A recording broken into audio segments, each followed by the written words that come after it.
শুরু করুন।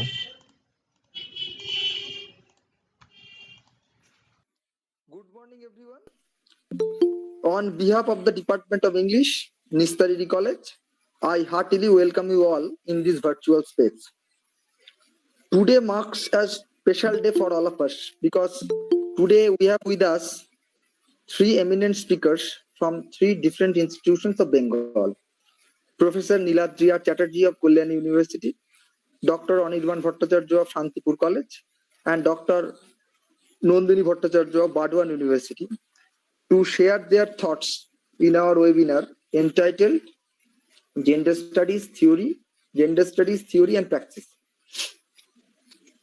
We are all aware of the fact that gender is a social construct and gender oppression has become one of the most talked about issues within the grotesque ambience of the pandemic, as reports of several newspapers suggest. Today, our honorable speakers will bring to the fore the nuances and politics of representation in literature in regards with gender. For example, Professor Chatterjee will talk about why it is necessary to study gender. একজন বলছে যে এটা ইউটিউবে streaming হচ্ছে না।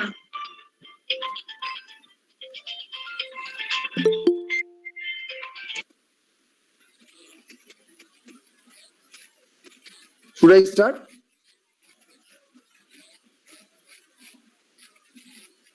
Hello.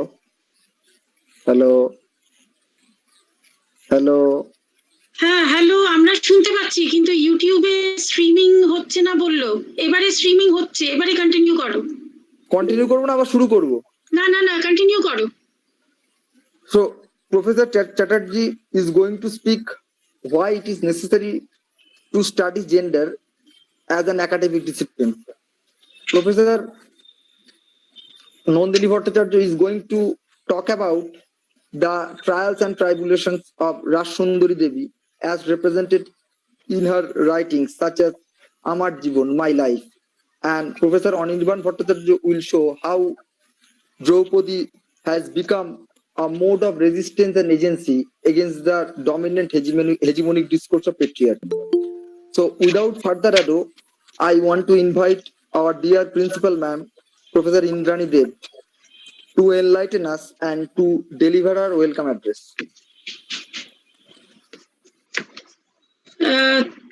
Thank you, Indrajit. Today is a very important day for the English department of Nistarini College. And I thank the English department, the dynamic teachers and the students of the department who have organized this webinar, to the national webinar today. First, I would like to express my deepest regards for Dr. Subal Chandra De, the president of our governing body and our mentor and friend, the friend of the college and of the English department particularly. So I'm very happy that he has taken time off from his schedule to join us today. I also welcome today Dr. Niladiya Chatterjee, Professor, Department of English, University of Kolkata, and also Dr. Anirban Bhattacharjee, Assistant Professor of English of Shantipur College, which is also under the University of Kolkata. We also have with us today Dr. Nandini Bhattacharya, Professor and Head of the Department of English and Culture Studies, Bardwan University. And I welcome you all today. I would have been very happy to have been able to welcome you to personally to the college, but the pandemic, the lockdown, all this has become a very big obstacle for us in the college. Gender studies is the subject, the theme of our discussion today, gender studies, theory and praxis. Gender studies is an interdisciplinary subject that deals with gender identity and gender representation. Women's studies is a large component of gender studies. And we also have other subjects included in this large field, like gender politics, law, anthropology, history, linguistics, apart from literature, of course. First, I would like to identify the meaning of gender, particularly because there is often a tendency to confuse the concepts of sex and gender. Sex refers to the anatomical and biological differences between males and females. The words male and female, these adjectives, these are specifically connected with the concept of sex. The adjectives connected with gender are masculine and feminine. And these words show that gender is not a biological concept, it is a social construct, as Indrajit had told us before. It refers to the social and cultural differences that a society assigns to people based on their biological sex. The term gender roles, therefore, refers to the expectations that society creates of people's behavior and attitudes that are based on whether they are males or females. In this way, gender, just like the idea of race, is a social construction. Race also actually is a social construct. All feminist theory has evolved around the concept of gender, all, and it typically addresses gender discrimination and disparities along with describing and analyzing the experiences and conditions of women's lives. That is also the aim and thrust of most women's writing. Feminists and women writers believe that men's writing, even when they write about women, is based upon male perception that is guided by their gender. As such, women writers aim at writing with a differently gendered perception arising from her position as a woman in the society. This entire question of gender and the necessity of gender studies in today's world is the subject matter of Dr. Niladiya Chatterjee's presentation today. We eagerly look forward to his discussion on the theory as a whole. The topic is gender theory, theory and praxis. So the theory aspect is going to be dealt with by Dr. Niladiya Chatterjee, and the praxis aspect will be dealt with by our other two speakers. Mahashita Devi's story Draupadi is the subject on which Dr. Anirban Bhattacharjee will speak today. It is a story of using the female body for an unprecedented act of protest against extreme violence against that very body. Such a form of protest goes beyond language or any other normal means of communication and hits hard at the male supposition of physical superiority. This is feminist protest at its most hard-hitting manner. Of a completely different taste is Rashundari Devi's autobiography, Amar Jibon, a completely different struggle of a woman to move beyond social restrictions and superstitions to educate herself in 19th century Bengal. The first autobiography written by an Indian woman, it depicts the personal struggle of an uneducated woman to rise above society through her own determination and perseverance. This extremely interesting subject will be treated by Dr. Nandini Bhattacharya today. As such, today's discussion mainly revolves around women's writing in 19th and 20th century Bengal, apart from the theoretical basis of gender studies as a whole. So, we look forward to today's discussion. I hope the students will benefit greatly from it. I hope that the teachers who have come, they will also enjoy it hugely. And I wish the webinar the very best. And thanks again to the English department for organizing this webinar. Over to Indrajit.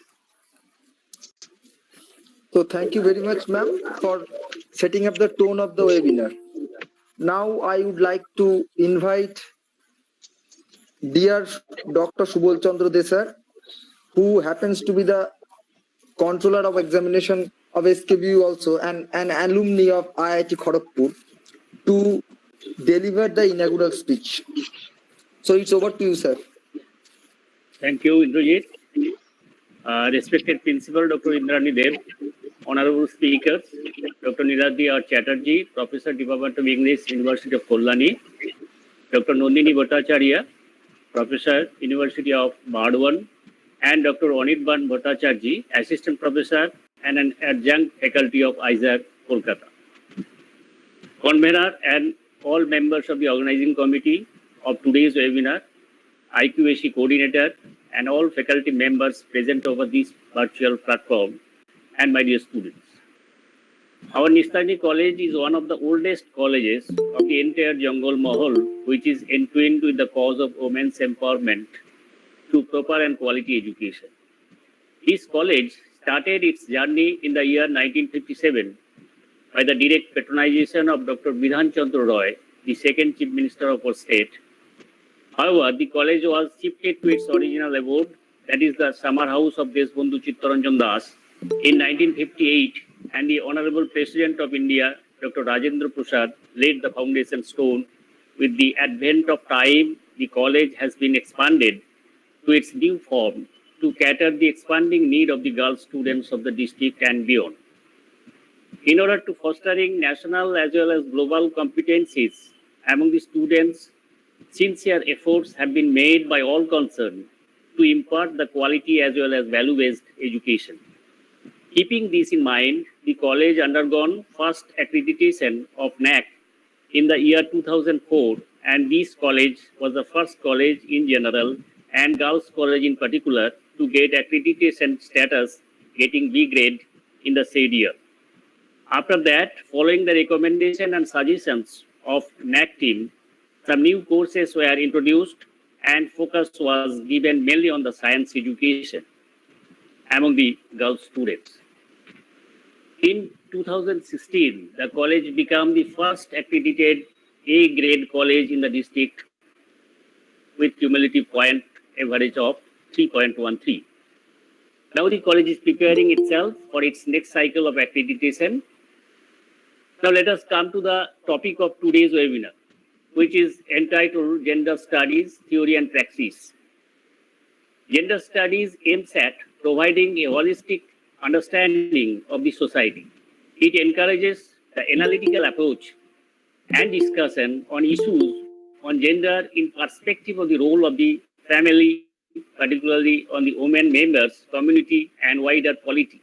Most of us have wrong concept, and to them, gender means something that concerns women only. But the gender studies involves the study of both men and women, and these are intrinsically woven into our daily lives. Society has fixed standards and rules to validate both identities, starting with clothes we wear, the spaces we occupy, the jobs we do, and the languages we speak, everything is gendered. So it is a study of production and resistance to norms that produces inequality between men and women. In our society, this inequality exists almost everywhere. But surprisingly, I have seen in an American report that white and Asian American women outpacing their male counterparts in terms of attending colleges. But the second issue revolves around the disparity between how degree achieved by men and women are seen differently by employers. It is projected in the report that a woman with a doctoral degree will earn the same as a man with a bachelor degree. From the comparative study in gross enrollment ratio, which is the basic parameter to identify or to get an idea about the enrollment in higher education from the time for the time period 2015 to 2019, we can see the GER in India has increased by 8.38% from 24.3 to 26.3, whereas in our state it is 15 to 18.8, that is 25.33%. The higher increment in GER in West Bengal can be attributed to the rapid increase in number of universities and colleges. And as you know, at present we have 33 state universities, 7 central universities, 2 deemed universities, and 12 private universities. So as total 54 universities out of total thousands universities in India. But the common feature is that the women enrollment in college and university are higher than the male counterparts. It is true in Indian picture, it is true in our state picture. The women's enrollment in higher education, which was less than 10% of the total enrollment on the eve of independence, has risen to 50.6% in 2018 to 19. This is a remarkable achievement. However, in engineering sector, the picture is totally different. In spite of overall increase in enrollment in women in the higher education, there is a huge gender gap in leadership.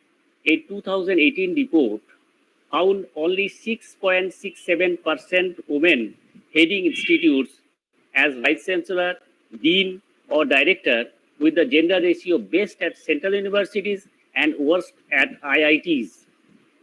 We should be optimistic, and we believe that gender gap will be fully diminished in near future as efforts are being made sincerely by our academic authorities to focus on the inclusion of female participation in higher education.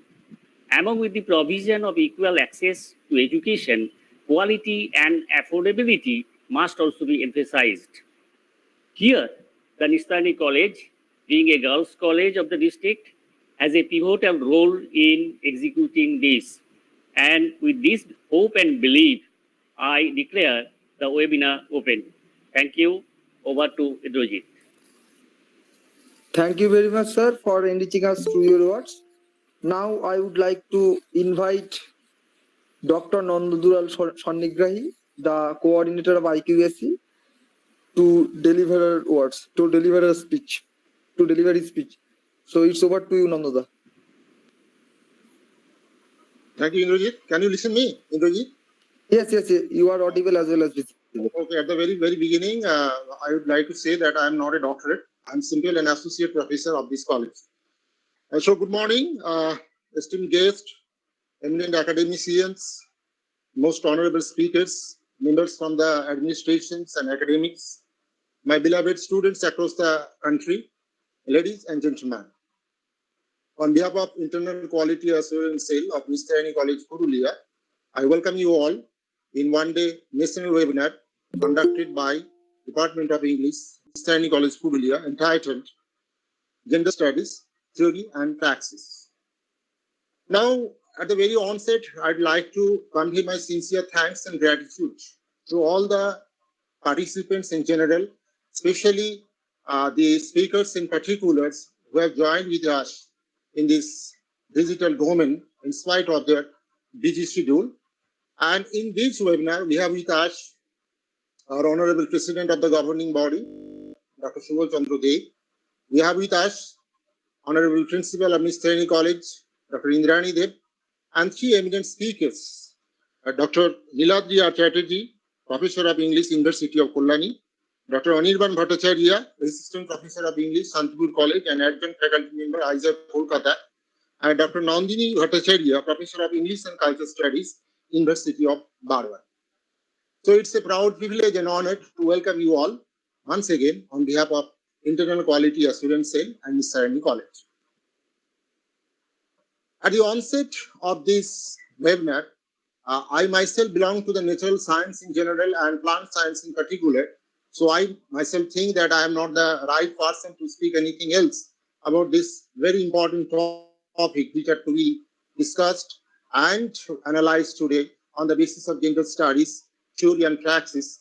But as a student of the natural science in general and plant science in particular, I like to share some sorts of opinions in this regard. And at the very beginning, I beg apologize if my voice does not match with this, with the pulse of the webinar.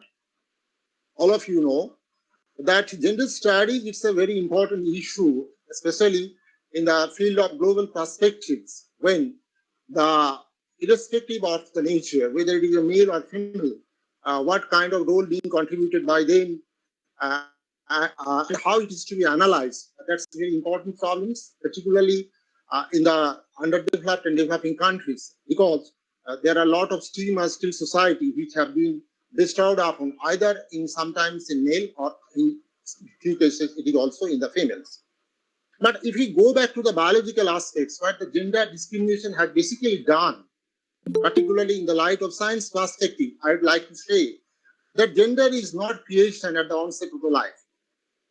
When the first life, I mean biological point of view, the zygote is formed, there is no sex initially.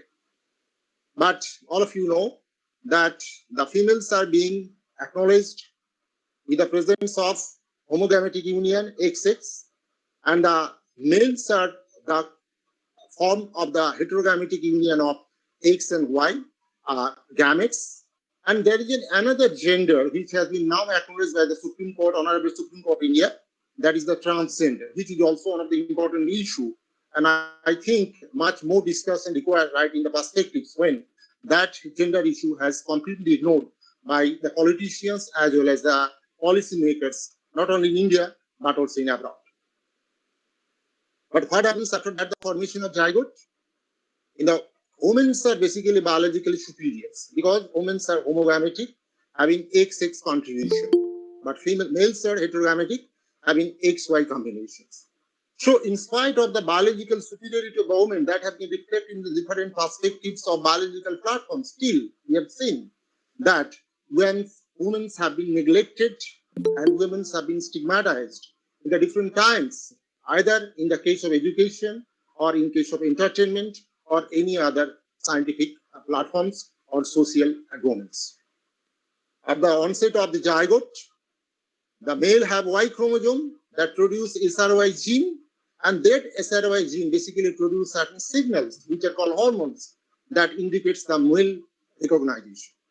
But in female, due to XX, that SRY gene absent. As a result, some female endocrine signals are operated, and those endocrine signals are nothing but some of the important signals of testosterone, estrogen, progesterone, and others. And ultimately, the women are stigmatized. That means they are the female, and the males have the recognitions. They deserve the male status. This is the biological nature of the gender that we have learned from the scientific point of view. But what happens in the gender studies in discourse, if you see, there, this does not happen at all.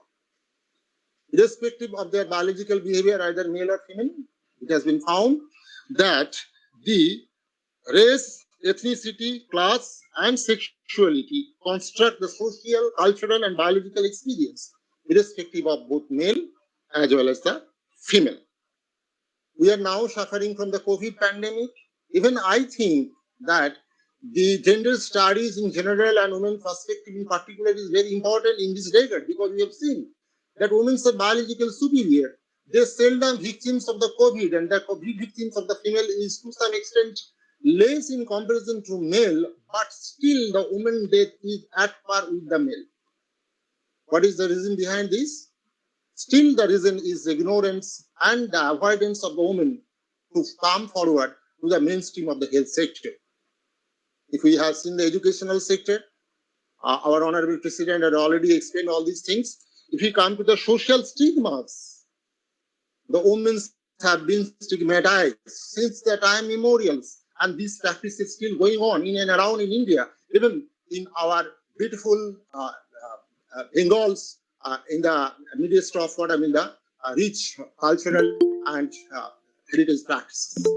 So, in a word, I have to say that the gender study, irrespective of the men and women, this is very essentially needed, and I think this is the call of the time, because unless male and female are to be brought forward in the mainstream of the society, and their pulse, their experience are not to be properly gathered and accumulated for the contribution and acceleration of the social wills, then we cannot dream a very, very one and expected 21st century in this new context.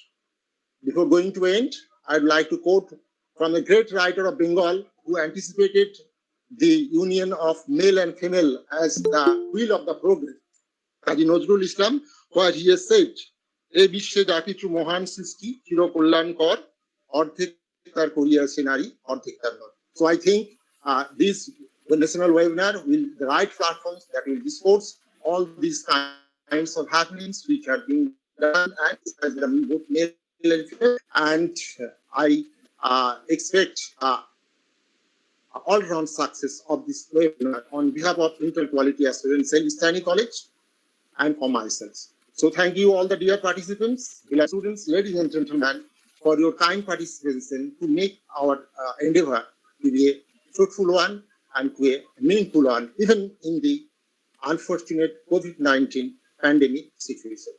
Thank you once again. Now over to Indrajit. Thank you very much, Nandada, for illustrating gender from an interdisciplinary point of view. Before introducing our first speaker, I want to convey that we will take up questions after each speaker gets done with their speech. Our first speaker is Dr. Niladiya Chatterjee. Niladiya Chatterjee needs no introduction in academia. He teaches at the Department of English, University of Kalyani, and did his PhD from the Department of English, Jadavpur University, on Christopher Isher route. He was the recipient of several prestigious fellowships such as Fulbright Scholarship and the British Charles Wallace Fellowship. He has edited several volumes and contributed to the American Isher route, Oxford Dictionary of National Biography, the Isher route Century, and Reader's Companion to 20th Century Writers. And he has published in the world-famous journals such as Intersections, American Notes and Queries, and has reviewed for Gay and Lesbian Review worldwide. He was also a member of the editorial board of the aforementioned ANQ. In March 2011, he served as visiting faculty at the Department of English, University of North Bengal. He has been teaching a course in gender studies at his university since 2009 and runs a Facebook group called New Gender Studies, and I would like to request everyone to follow the page. With Tutun Mukherjee, he co-edited Nari Bhav, Androgyny and Female Impersonation in India from Niyogi Books, Delhi. He is also the author of a novel called The Scholar, which deals with the journey of a young scholar in a foreign land, discovering the truth of life. Since March 2020, he has also started posting videos on his YouTube channel. And the last but not the least, personally, I am indebted to him for providing critical inputs at my pre-registration seminar. So without further ado, I would like to welcome Niladiya in this virtual platform. So it's over to you, Niladiya.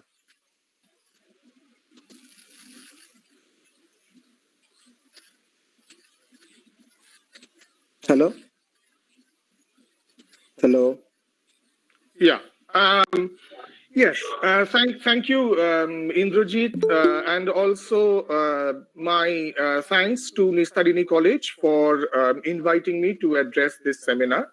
I was very happy when I was asked to speak at this seminar because I've been talking about gender almost continuously now since 2009 or from maybe earlier than that. And what I really find is that gender studies, although in the West it has moved on from the sex is biological, gender is social stage, but here we somehow still seem to be stuck in the sex is biological, gender is social rut. Which I think is rather unfortunate because almost 30 years ago, why almost? 31 years ago, was published a book called Gender Trouble, which was authored by somebody called Judith Butler. So what I really find astonishing is that although 31 years have elapsed since the publication of Gender Trouble, Judith Butler still does not appear to have percolated down to the academic circles of Bengal, at least. I think it may have reached to other parts of India, but it does not appear to have reached Bengal, which is unfortunate. So I was going to start from a different position, but I have suddenly changed my position. And what I would wish to talk about is what Butler is saying, because I think that is important for us to keep in mind. Now, Butler is basically saying, this bit may surprise many of us, Butler is basically saying that sex and gender are the same. I will repeat, sex and gender are the same. Now, when I say sex and gender are the same, it sounds as though this is very patriarchal, because this is what patriarchy had taught us, didn't they?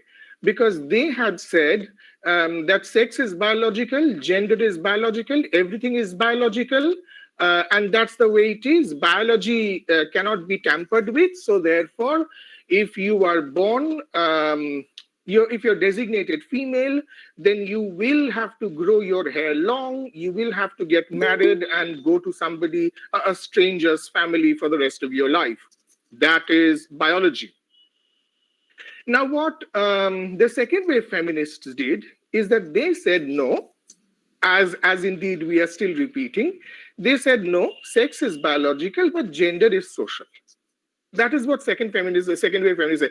This is something that they said, sometime in the 1950s, I think, because Simone de Beauvoir publishes The Second Sex in 1949. Yeah. So therefore, from the 1950s onwards, there is a growing realization that sex is biological and gender is social. So there is this divide between sex and gender that happens. Now that lasts for many, many decades until we come to 1990, which is when Judith Butler says that no, sex and gender are actually the same. But there is a crucial difference between what Judith Butler says and what patriarchal people used to say before 1949. Before 1949, patriarchal people used to say that sex and gender, they are both biological. And what Judith Butler is saying is that sex and gender, they are both social. So therefore, our reliance on biology then begins to look increasingly patriarchal. Yeah, and it begins to look patriarchal, especially in the light of the huge and very radical intervention that has been made in feminist studies, in gender studies, by transgender studies. Because the moment you deal with the transgender body, then that completely throws into doubt the whole idea that sex is biological. Yeah, let me explain how this happens. Now, it happens in the sense that we all know that there is no such thing as sort of sex is biological and gender is social, because sex is social too. Let me tell you how this happens. Well, the moment you are born, sex is actually dumped on you. You are not born a certain sex. Yeah, you are not born male. You are not born female. And to which you are going to say, but how can you say, sir, that we are not born male, we are not born female? Because there are babies that are either born with a penis or there are babies that are born with a vagina. So then surely having a vagina means you're a woman, having a penis automatically means that you're a man. No, there is no automatic assignation of sex there. It isn't automatic at all. It is actually patriarchal. Let me put it to you in another way. I'll explain why that is patriarchal. Let me put it to you in another way. Is a child ever born a doctor child? Is a child ever born an artist child? Do the parents say, আমার একটা doctor বাচ্চা হয়েছে, বা আমার একটা artist বাচ্চা হয়েছে, বা ওদের বাড়িতে শুনলাম ওদের একটা ইঞ্জিনিয়ার বাচ্চা হয়েছে? Do people say that? They don't. Why don't they say that? Because whether you want to be a doctor or an artist or an engineer, that is something that is supposedly, in theory, in practice it sometimes becomes a little difficult, but in theory it is something that you get to choose. You get to decide whether you want to be a doctor. You get to decide whether you wish to be an engineer. You get to decide whether you want to be an artist. It is your choice. So therefore, what trans persons have started saying very, very importantly is, if gender is supposedly sociological construct, then logically, if gender is social and sex is biological, then there should be no correlation between sex and gender. There should be no relationship between sex and gender. So if sex is biological, if gender is social, then therefore, no matter what sex you are, you can choose your gender. Yeah, because gender is man-made. But you don't get to choose your gender. Gender is also something that is dumped on you. And on what basis is it dumped on you? It is dumped on you on the basis of your genitalia. So therefore, your genitalia decides what your gender is going to be. So therefore, the illusion of agency, one is not born a woman but becomes one, as Simone de Beauvoir said very famously. There is, in fact, as Judith Butler says, no becoming. No becoming. You are already born a woman. And on what basis are you born a woman? You are born a woman on the basis that you have a vagina. So you see, the story of becoming actually doesn't exist. Patriarchy has already decided that you are a woman. Mera maaye jaat. So therefore, the moment you are born with a vagina, patriarchy automatically decides that you will have to be a mother.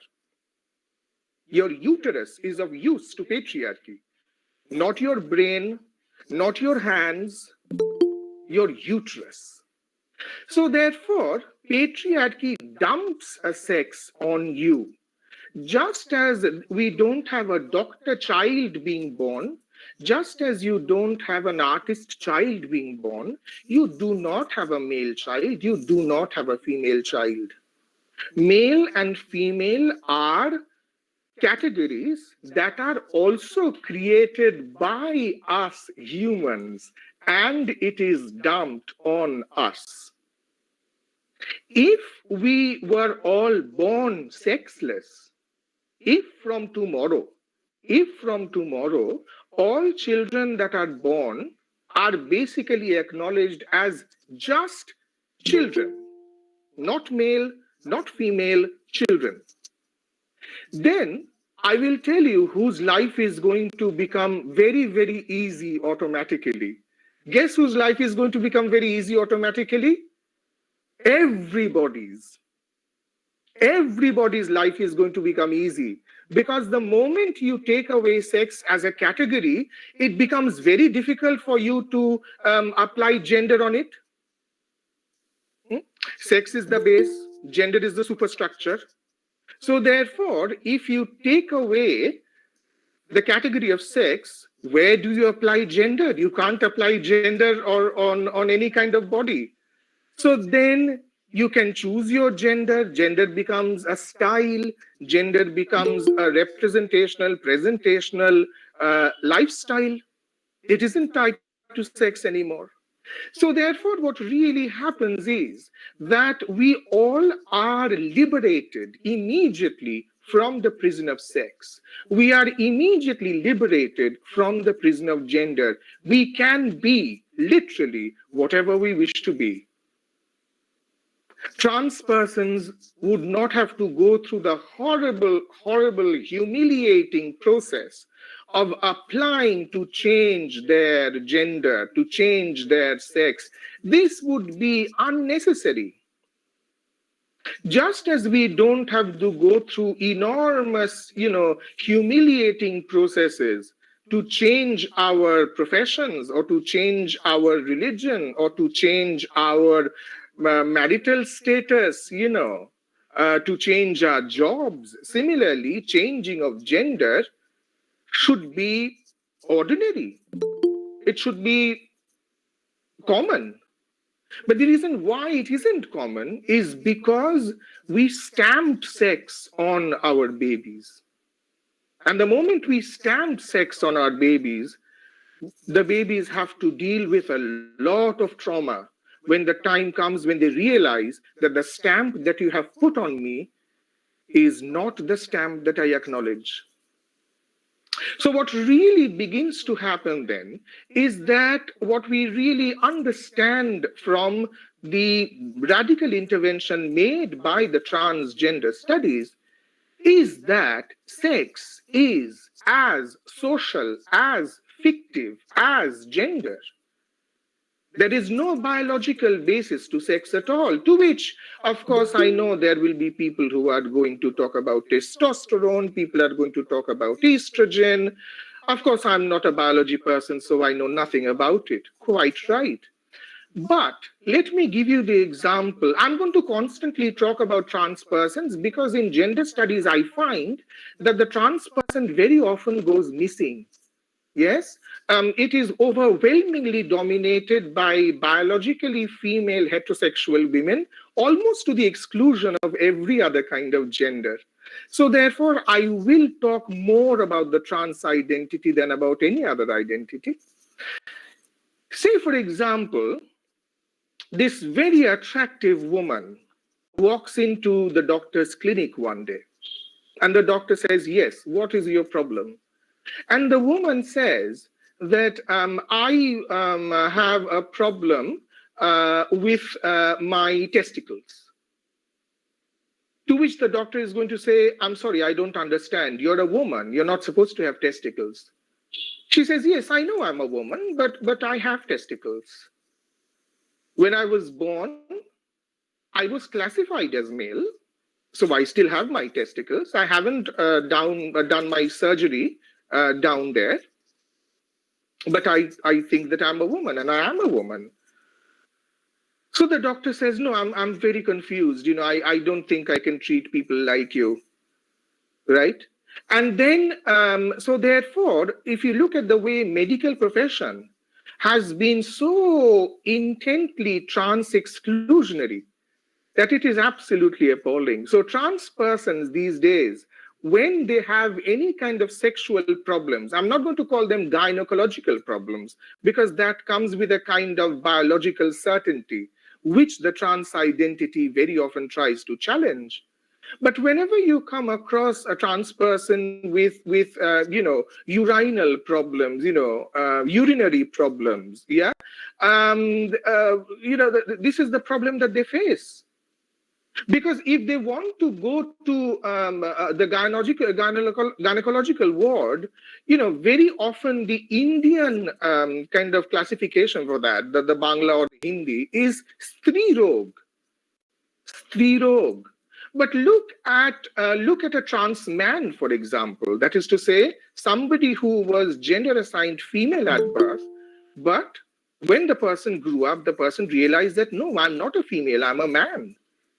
So therefore, if this person who thinks of himself as a man, if he has some problems in his urinary area or with his uterus, then he cannot go to the Stri Rog section because he's not a Stri.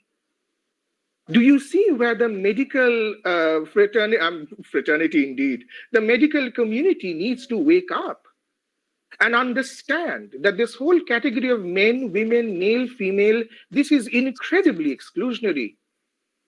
And what I find really tragic is that not in India, thank God, but it has certainly started happening in the West, that you have a certain kind of feminist who has now decided that trans women are not real women. Trans men are not real men.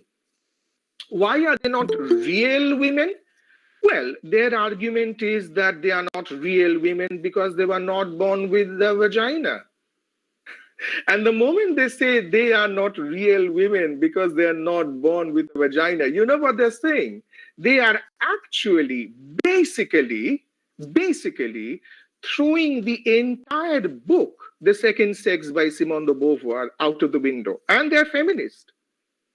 And they're completely disregarding what Simone de Beauvoir says, because Simone de Beauvoir said, one is not born a woman. I repeat, one is not born a woman. Yes, J.K. Rowling, Sheila Jeffries, and Chimamanda Ngozi Adichie.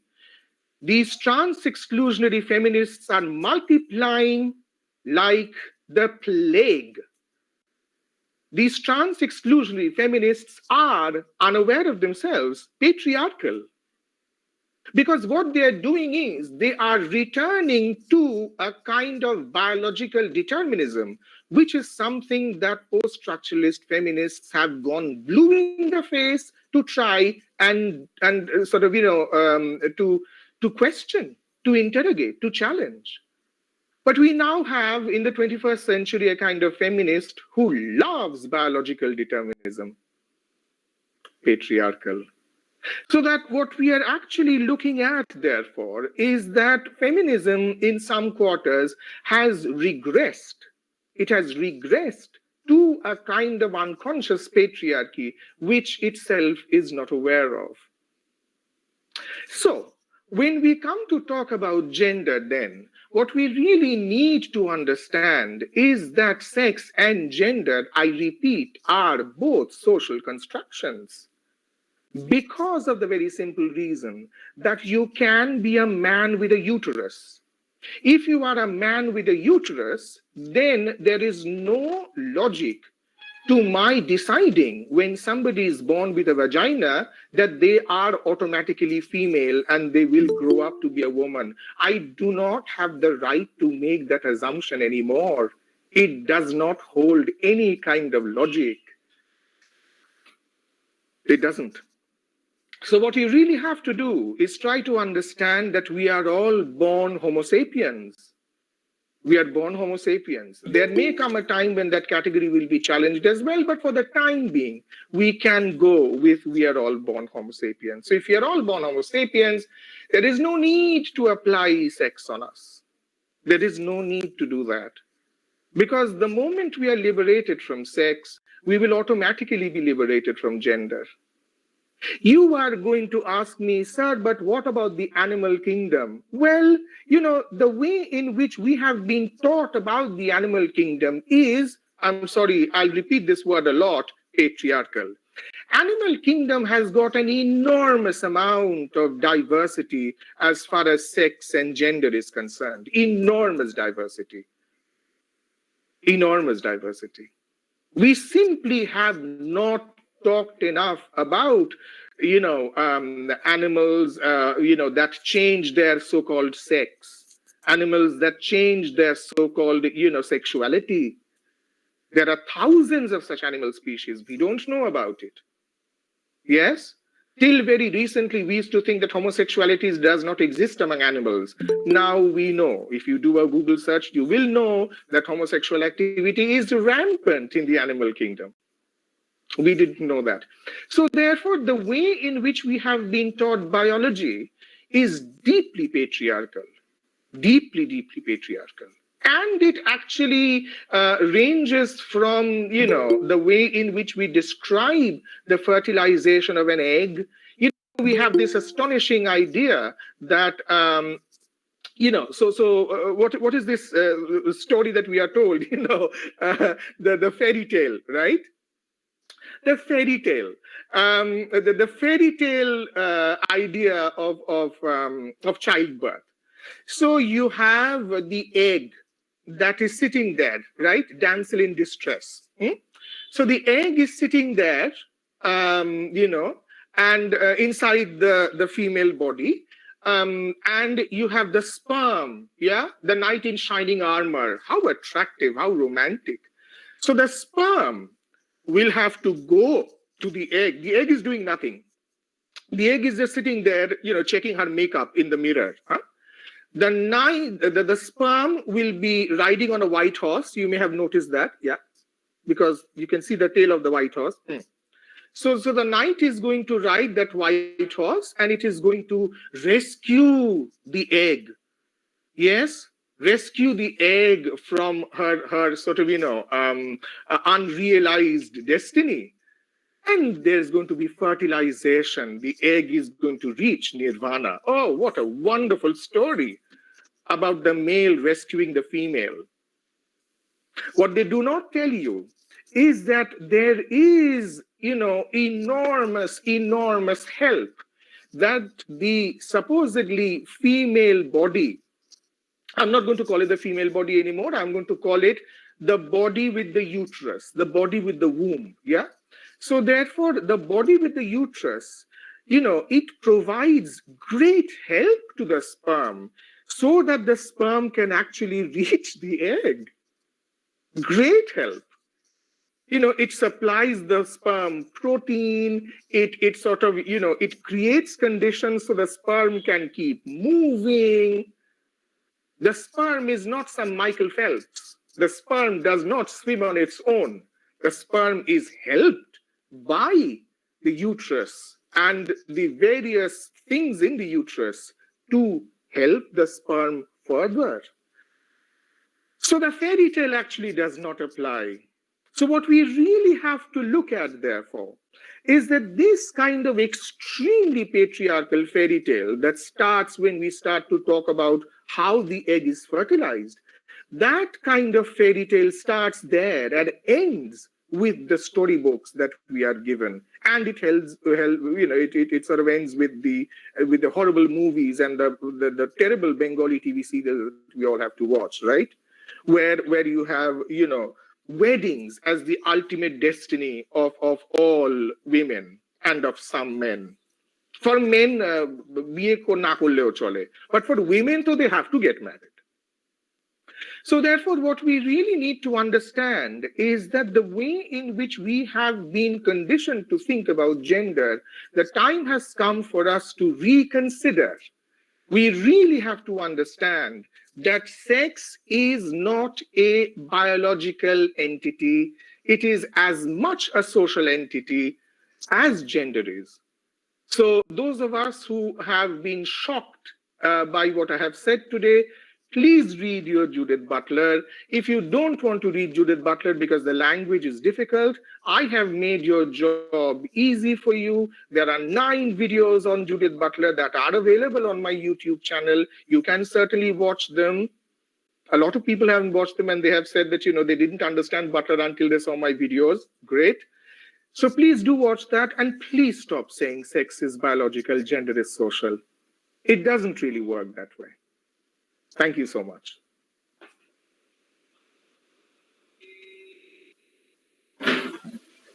Thank you, Niladiya, for your riveting talk. Thank you for disrupting the binaries again. And thank you for problematizing certain issues. So now I want to invite my colleagues to conduct the question and answer sessions.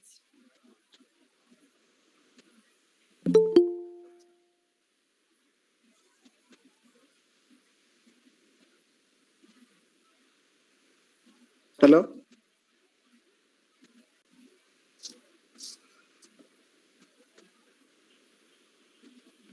Hello.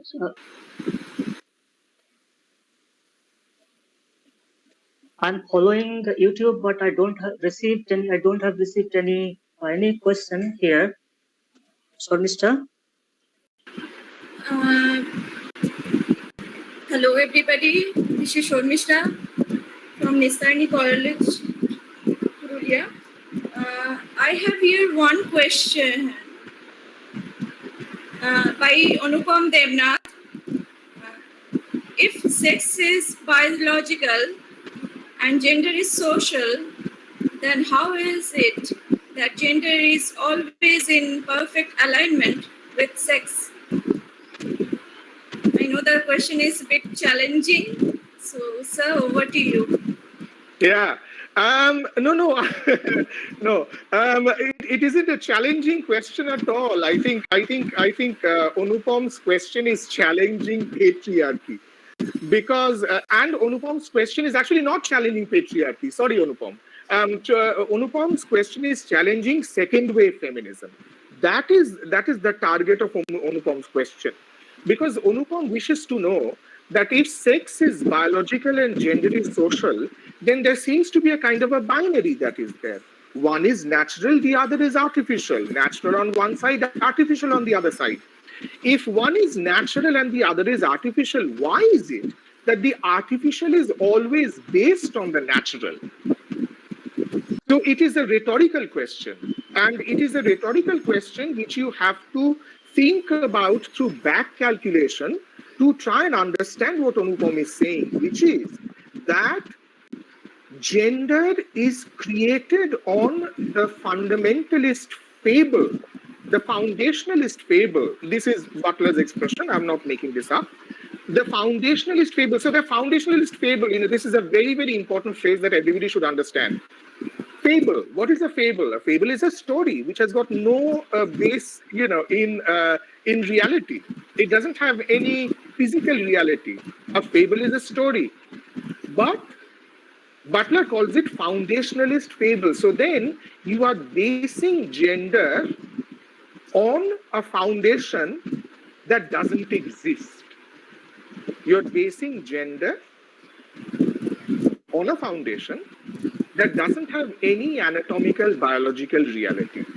So you first create the base through the story, and then you say, ha, vagina ache, nei to hobe, penis ache, shelei to hobe. But at no point are you actually told, why is it that if you have a vagina, you should be automatically classified female? Why is it that if you have a penis, you would automatically be classified male? That question is never asked.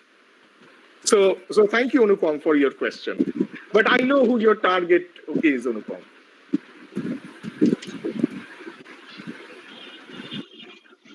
Niladiya, can I ask you something, please? Yes, please. Absolutely. I just want to confirm something, that when you are using the words sex and gender, and you are saying that they are actually the same thing, or neither exists. So either this or that. So, are you saying actually that sex is something, a psychological entity?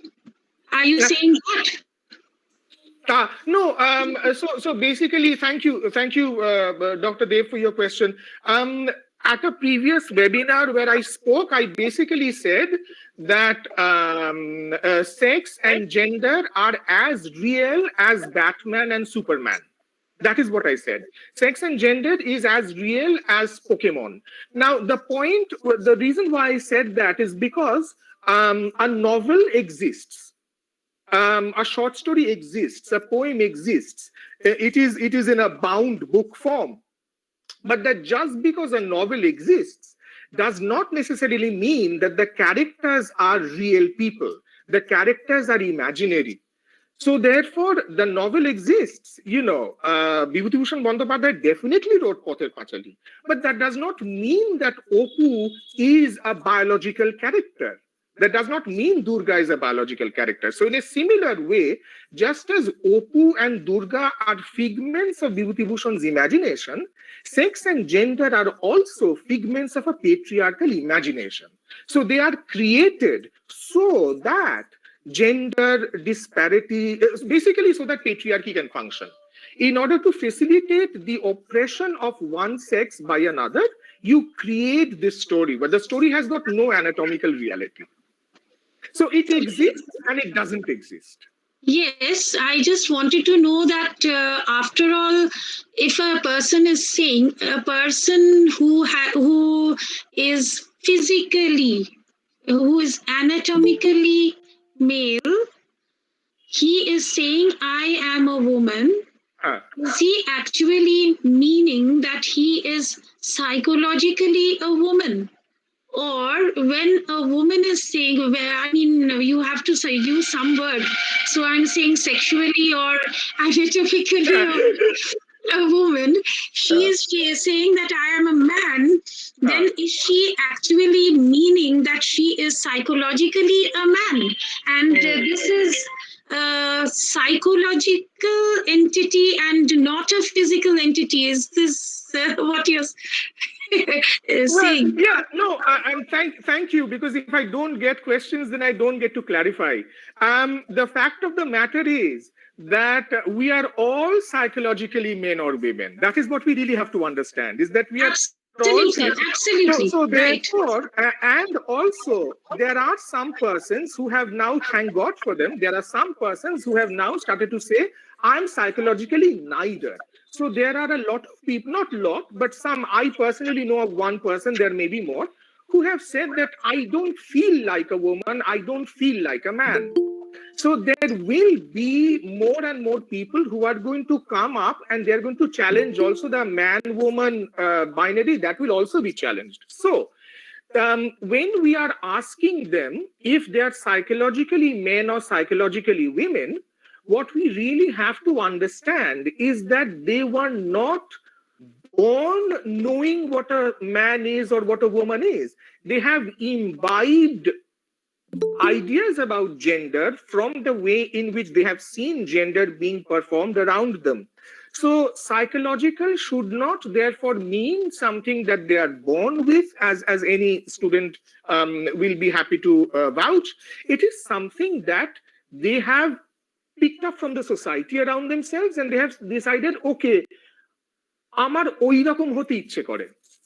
So similarly, nobody is born psychologically a doctor, nobody is born psychologically an artist. You look at a doctor and you said, আপনাকে দেখে মনে হচ্ছে আমার doctor হতে ইচ্ছে করছে, আপনাকে দেখে মনে হচ্ছে আমার আর্টিস্ট হতে ইচ্ছে করছে. Maybe we should think about gender like that too. And also, I understand the way in which you are having problems with language, because I myself have faced the same problem with language, because language has taught us to use, male, female, man, woman.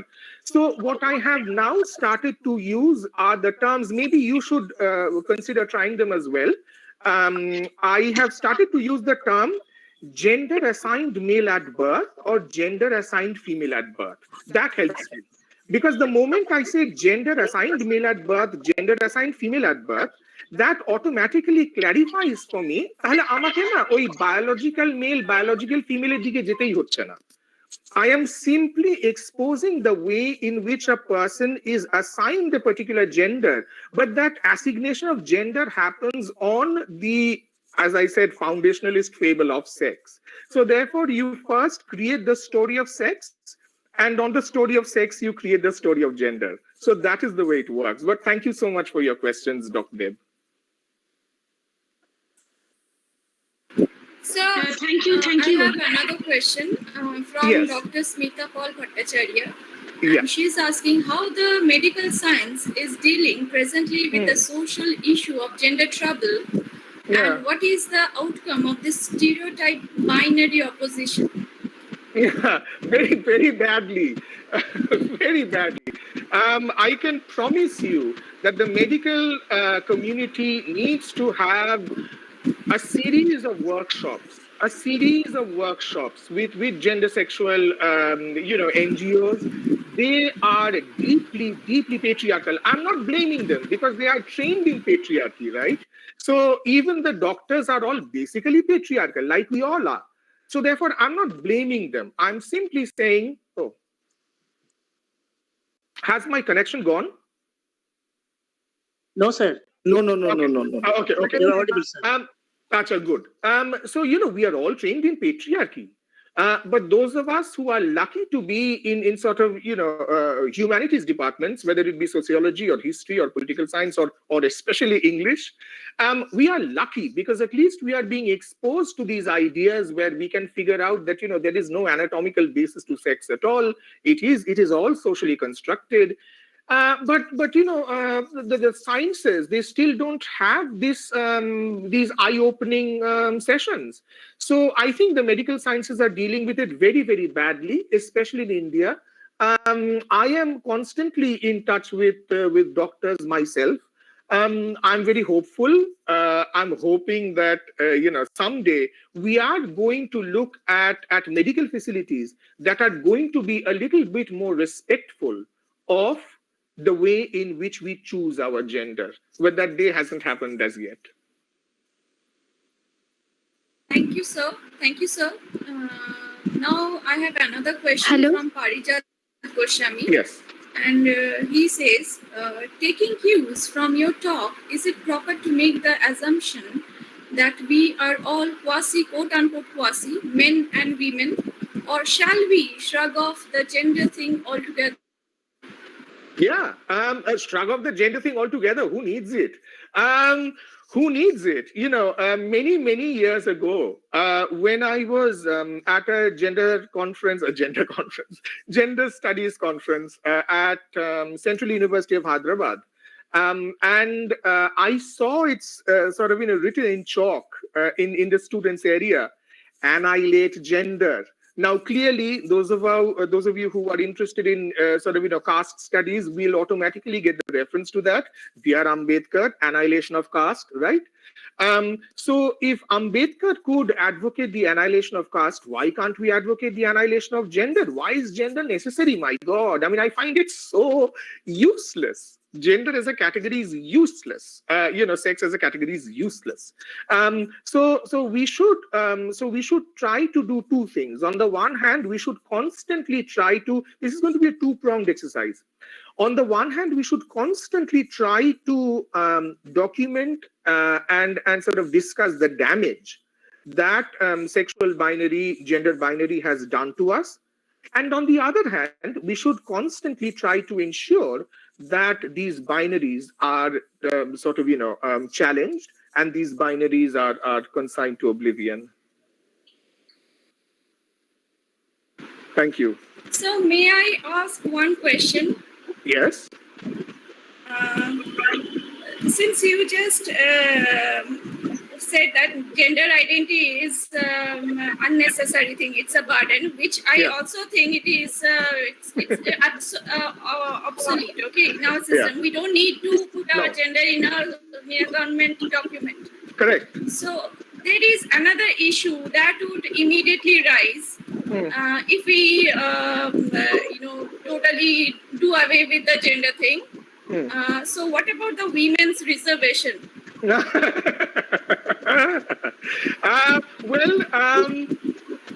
The whole contentious issue of reservation is a double-edged sword, isn't it? I mean, it's there is no simple answer to that, because on the one hand, you realize that there are ways in which it is a kind of a reparation for previous ills, but also reservations of any kind. This is the way in which patriarchy constantly sort of catches us in its trap. Reservation in the name of assuring parity. What it effectively also does is that it sort of sharpens division. So therefore, what really begins to happen ultimately is that the divisions get sharpened more and more and more, and the animosity arises across the sexes. And who is happy at the end of the day? Patriarchy. Because patriarchy, much like colonialism, believes in divide and rule. So as long as I can keep the gender and the sexes, warring against each other, I can rest in my position of power. Nobody's going to touch me. Indrani, can I ask a question? Of course, sure. Yes, hello, Niladiya. Hello, and I vastly enjoyed your talk. And sorry that I came in a little later, but I would just like to position your talk within a larger productive ambit. If this division between the sexes and the genders is simply taken away, we have what is known as a collapse of a productive capitalist society. Because therefore, the annihilation of caste was possible to an extent. I mean, technically, when it was delinked from, at least again technically, from the production cycles. Even today, as Arundhati Rai says, that most of the banks are controlled by the Baniyas. Most of the English departments are Chatterjees and Bhattacharjis. And, nothing has gone away. They have just, therefore, the question of a choice is, I think, a largely utopian one, because the production of babies, as in a plantation economy, is what keeps this whole business of our world floating. So therefore, my question to you would be that such a choice will never be exercised, or will not be allowed to be exercised, so long as we are in an economic productive cycle. I mean, can you suggest a different economy, an alternate economy where such choices may be exercised? And just one more addition, that in these ashramic practices or commune practices, which were generally, considered to be alternative societies, even in those, especially in Gandhian ones, the binaries were even more pronouncedly pronounced. All right, even if you think of a self-sufficient economic production community. So this is what I want to say. Yeah, I mean, in complete agreement with you, of course. I think that again, thank God that now intersectional feminism is a buzz term that more and more people are using. Although, Nandini, I found that way back in the 1970s, you had the Kombahi River Collective that was already talking about intersectional feminism. So that was in the 1970s. So what intersectional feminism basically does, and of course what leftist feminism most importantly does, is that it totally points to the way in which the modes of production are sort of implicit and they're sort of complicit in helping patriarchy function. So the way in which they function is absolutely hand in glove. No denying that at all.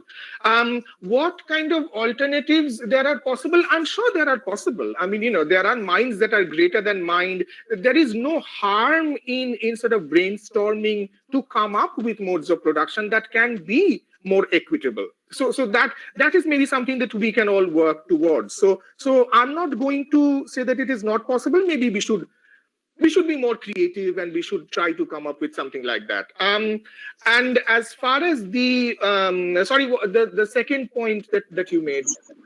No, this is the point. This is the point. And of course, I mean, if you don't imagine the pencil won't be made. Won't exist. So, yeah, exactly. First, one has to imagine a society which is productive without being binarized. Yeah, absolutely. In that sense, your presentation was fairly, I mean, creatively utopian. I mean, radically utopian. And I would use the word utopia in a very positive sense, not like a fairy tale. Well, I mean,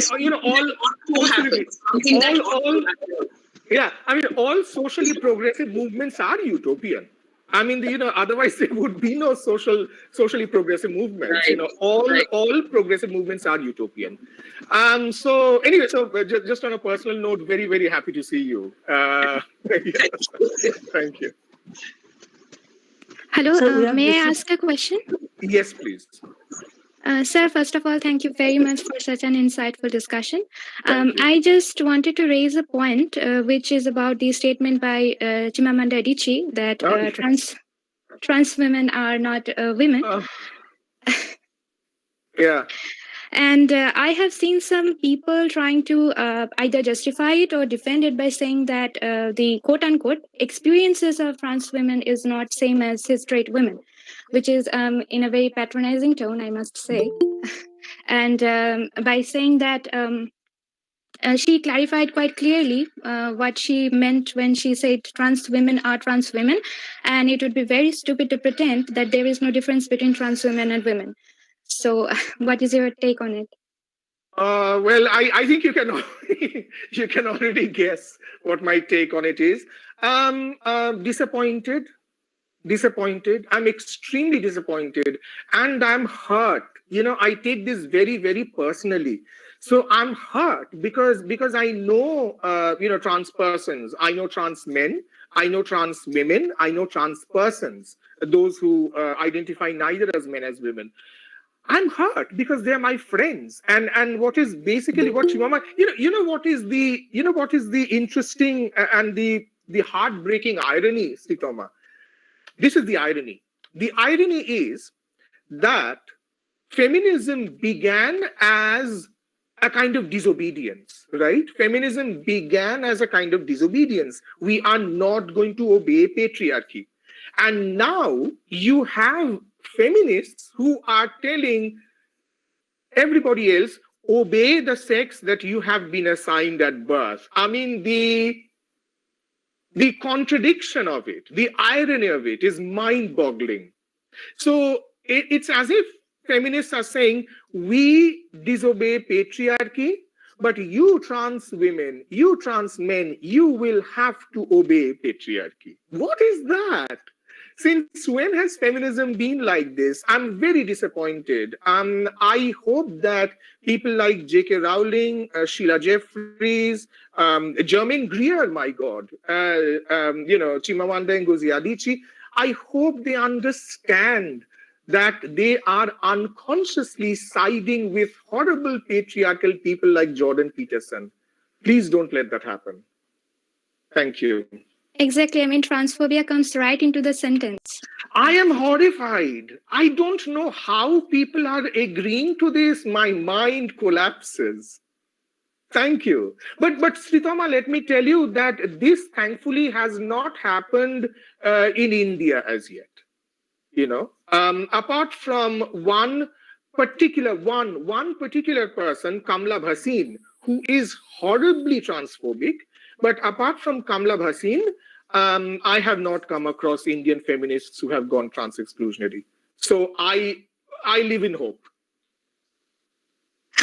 Yes, sir, very much. Thank you very much, sir. Thank you. Sir, we have received questions from our students. Yes. There is one student, Seba Mondal, one of our Sure. students. She Sure. wants to know, is there any association between imperial gaze and gender studies? Yes, because yes, because colonialism is a gendered act. Colonialism is a deeply patriarchal gendered exercise, conquest, winning, capture, subdue. Come on. So yes, I think that colonialism and imperialism are deeply gendered acts. And so therefore there is something, so which is why you have post-colonial feminism. That is why, is because patriarchy and colonialism, they are sort of parts of the same structure of oppression.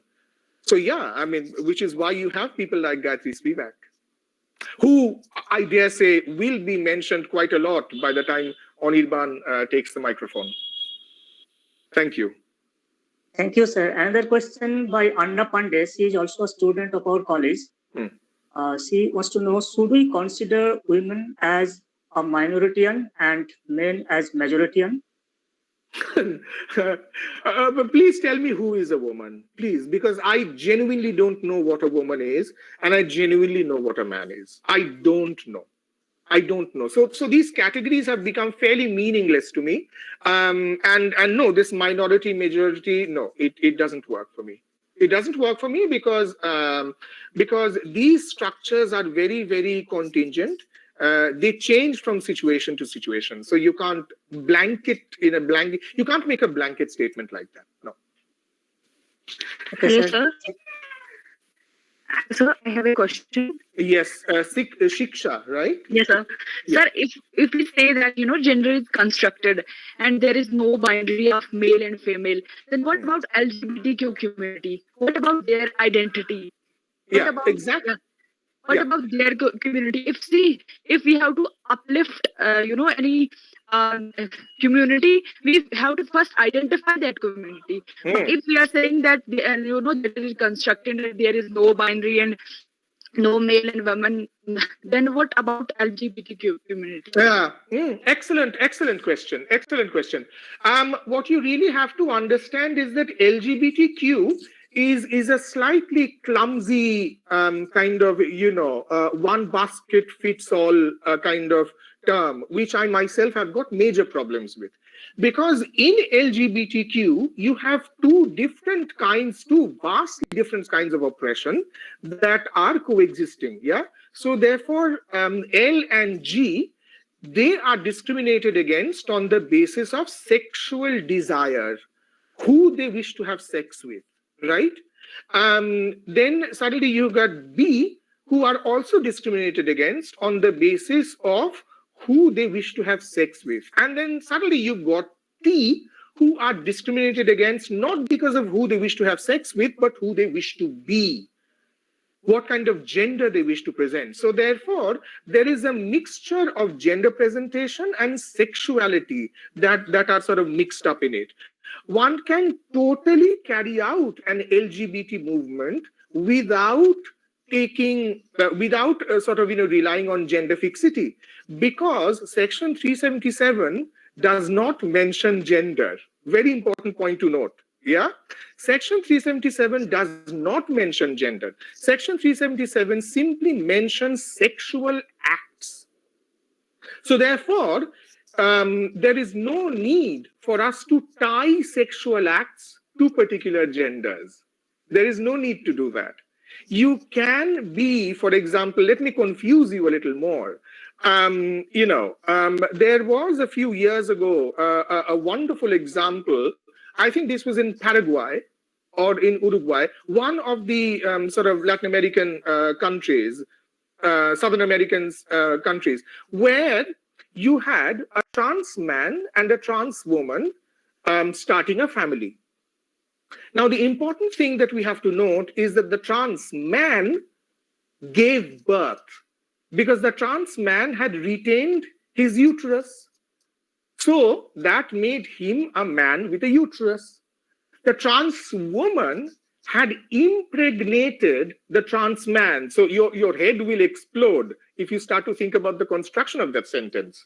So you have a trans man and a trans woman having sexual intercourse, in which the penis of the trans woman entered the vagina of the trans man conceived and gave birth. Now, you tell me, when we are talking about LGBT movement, where do I classify these two couples? And yet, they still fall under the discriminatory purview of homophobic, transphobic legislation. So you can certainly take away gender, and you can get rid of discriminations that are being visited on the basis of sexuality. And the whole idea of trans identity will disappear the moment you take away gender. Because then if you take away gender, then transgender won't exist. Transgender won't exist. So you can be whatever you want to be. Isn't that what true democracy should be about? Thank you. Yes, sir. Thank you. Thank you so much. Sir, one more question, sir. This is last one, sir. Sure. Devasruti Mahato, she is a student of our college. She wants to know, is there any gender discrimination in the literary history or political history of any nation? Short answer, yes. Yes. Come on. Okay. Thank you. Thank you. Sir, just one comment before you leave. Yes. I don't know if I'm audible. Yeah, you are. You are. Okay. It was a wonderful session. Something that, I have strongly, always been reading upon. In fact, last week I attended a conference. I don't know whether, you may have attended. It was on social disability. No, and one, there were two speakers who actually came from, the transgender representatives, and they spoke, on the same lines. Anyway, I just also happened to attend another seminar where they said that ecofeminism is actually, biological determinism. So to add on to what you're saying, yes, strongly gender is based and, sex is based, gender is superstructure. Yeah. And I think just to, add on to what Nandini ma'am said, a lot of structures will collapse, sir, including fertility treatments. Everything is so very capitalist. So I mean, Professor Bhattacharya's intervention is crucial. Absolutely. Yes. Capital. Yeah. I think this is I'm very glad the organizers have had such a, it's such a wonderful experience listening to it. Truly enriching. Thank you so much. Thank you. So thank you very much, Niladiya, for your wonderful talk and interacting with our students as well as fellow colleagues. Thank you very much. So this is time for our second speaker, Dr. Anirban Bhattacharjee. Anirban Bhattacharjee teaches as an assistant professor of English at Shantipur College and did his PhD from Center for Studies in Social Sciences under the supervision of Shivaji Bandyopadhyay. He is also an adjunct faculty at the Department of Humanities and Social Sciences in ISR, Kolkata. He has published widely in the fields of post-colonial studies, cultural studies, critical theory, Indian philosophy, and 19th century Bengal. He has delivered public talks at Presidency, Jadavpur University, Hyderabad Central University, Delhi University, JNU, IIT Guwahati, and the Indian Institute of Advanced Studies. And he was invited by Gayatri Chakraborty Spivak to deliver a talk at Columbia University. And his latest work is, which we should read, that is Udbritter Bhetor Poro, Doinik o Dohik. So without further ado, I would like to invite Anirban da, and the virtual space is yours. Thank you, Indrajit. Thank you for this generous introduction, and thank you, Professor Indrani Dev, respected principal of Nistarini College. And thank you all, and thank you, Professor Niladiya Chatterjee, my teacher, for this wonderful lecture, brilliantly fascinating and insightful lecture, which we have sincerely enjoyed, and of course, including the Q&A. So from a larger kind of discussion about gender, I am shrinking myself to a specific question in relation to a specific text. It is more about the praxis kind of place that you have put in your title. I don't know if this kind of word still exists now.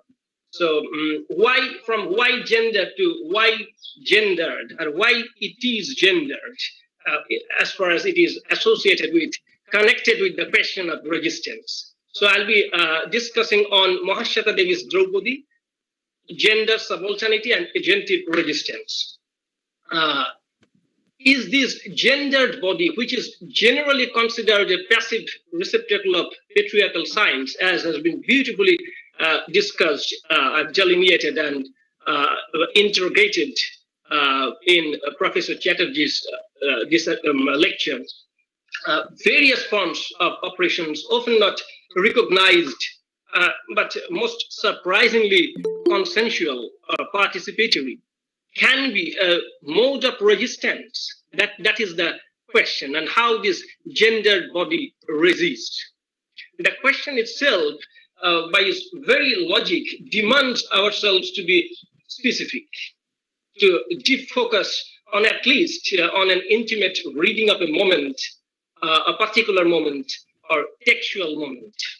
And the politic of patriarchy is so overarching, so overpowering, as we have discussed and seen in the lecture, in the previous discussion, that most of the times we fail to recognize these very small, everyday modes of resistance, insurgencies, if we take into account the subaltern studies group's word connotation of the insurgencies, present insurgencies in colonial Bengal, which are constantly getting invisibilized by a kind of ideologically geared participation.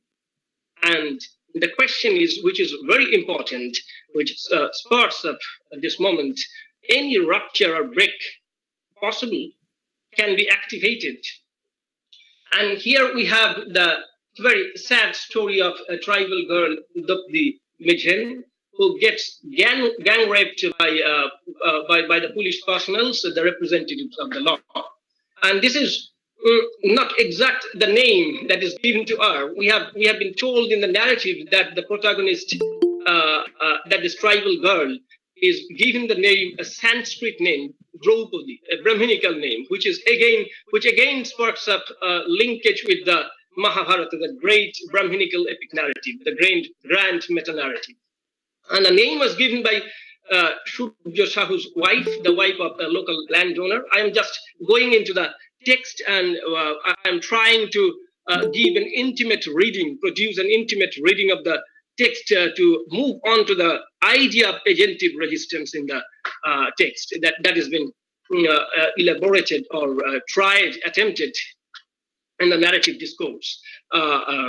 And this name has a connection, a linkage with the Mahabharatian figure, Draupadi, and there is a kind of, and in this kind of ascription that issues a tremendous kind of incongruence between the identity of a tribal girl and the act of naming.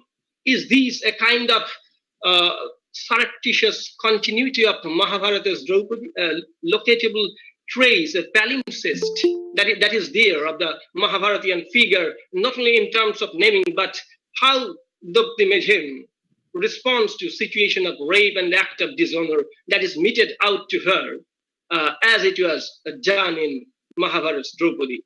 Is there any kind of traceable significance? That is the question, and that has been also discussed when it has been translated, and it was translated by Gayatri Spivak. We'll look into this later. The narrative actually moves through these similarities and departures toward an exploration of something which is beyond it, moving toward an excess. We'll try to engage with this conception of that beyond, that excess, that coming out from the departures from that great grand narrative, the Mahabharatian text. And the unclothing of these two women can be understood as political punishment by the representatives of the law for their participation in the man-dominating state politics. It can be understood in that way, and it can be questioned and interrogated. And Dobdi's choice to remain naked in front of the molesters, the police personnel, at the end of the narrative, actually defeats, in a certain way, of course, in a certain capricious logic of the term, the male strategy to reduce them vulnerable and weak. And it is when once it crosses that sexual differential that has been discussed in the previous lecture into that field, that what could only happen to a woman, that she emerges as the most powerful subject. That is the question we will try to engage with. We will try to discuss. And Dr. Mehan is a young girl of 27 of Santal community who has been associated with anti-state activities, more particularly the Naxalite movement, the Naxalite insurgencies, the small insurgencies or movements that were primarily against the local landlords, the Shahukars, and therefore the name Shurja Shahu came, and the local land-owning class. The text interestingly tackles with the continuous interspersing of gender, class, and caste dynamics. And Gayatri Spivak, who translated this text in 1984, in her preface to the translation of a book, Breast Stories, informs us that there is always a nexus between the local bureaucracy, the government representatives of the bloc, the Panchayat level, and these money lenders, the local land-owning class who oppresses these tribal people, and the lower caste subalterns.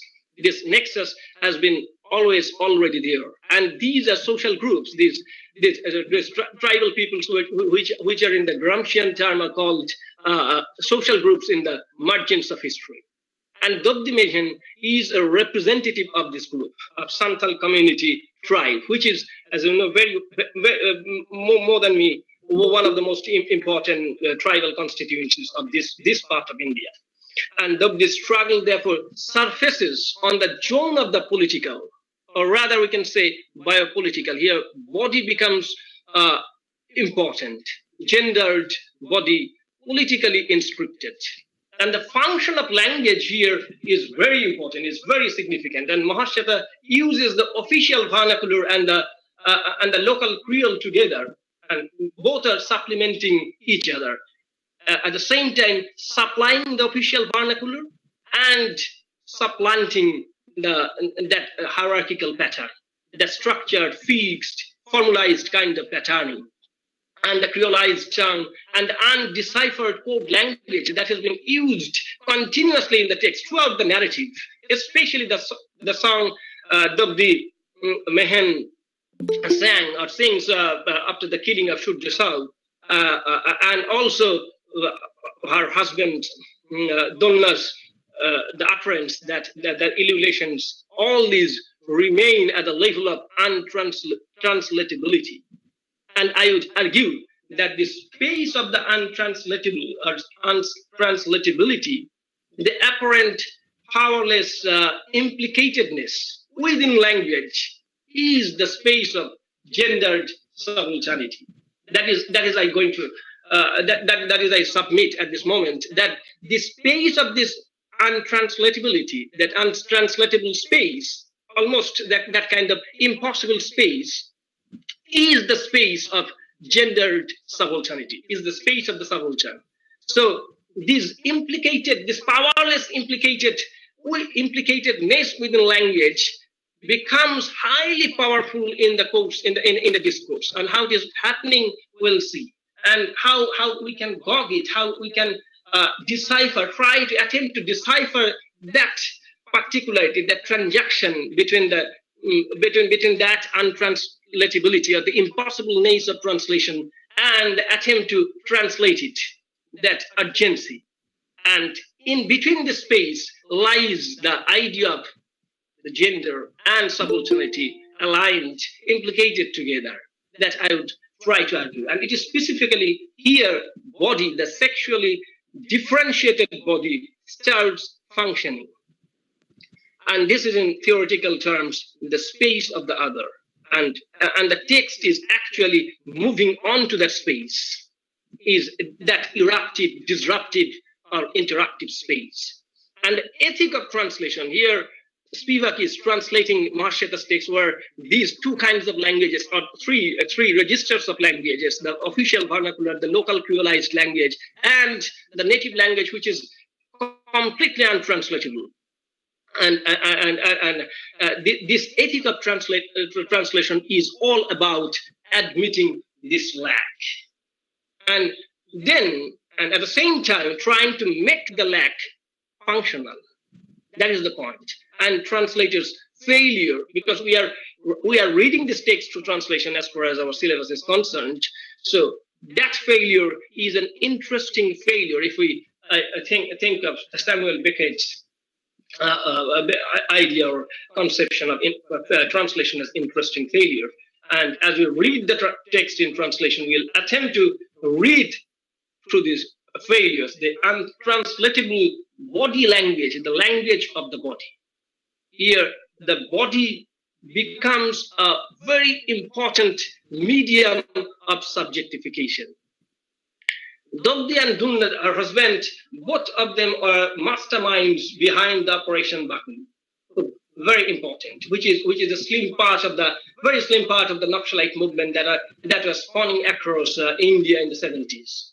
And unlike most other areas of West Bengal where peasant movements were led almost solely by the middle class leadership, the Bhadralok leadership in Calcutta, from Calcutta, around Calcutta and the Mafussil, the Naxalbari was spawned and as an indigenous agrarian reform leadership led by the lower classes, including tribal cultivators. That is very important. And it is there in the narrative text that one army official calls Dobdi Mejan as the most notorious female, long wanted in many. And Dunna and Dobdi went underground for a long time in the Neanderthal darkness. That is there in the Mahasheta's narrative.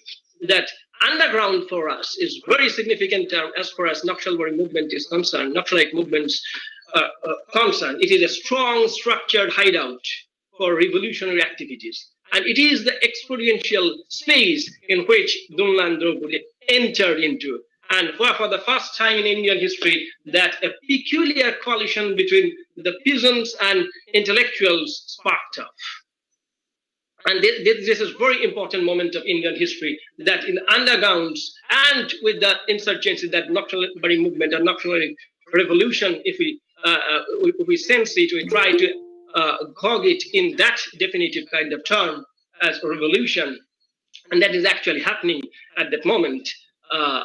Then underground is a very important connotative term, which is implying that structured, fixed kind of hideout in which the peasants and the organic intellectuals, mostly the organic intellectuals, are meeting, and that kind of dialogue was sparking out at the moment.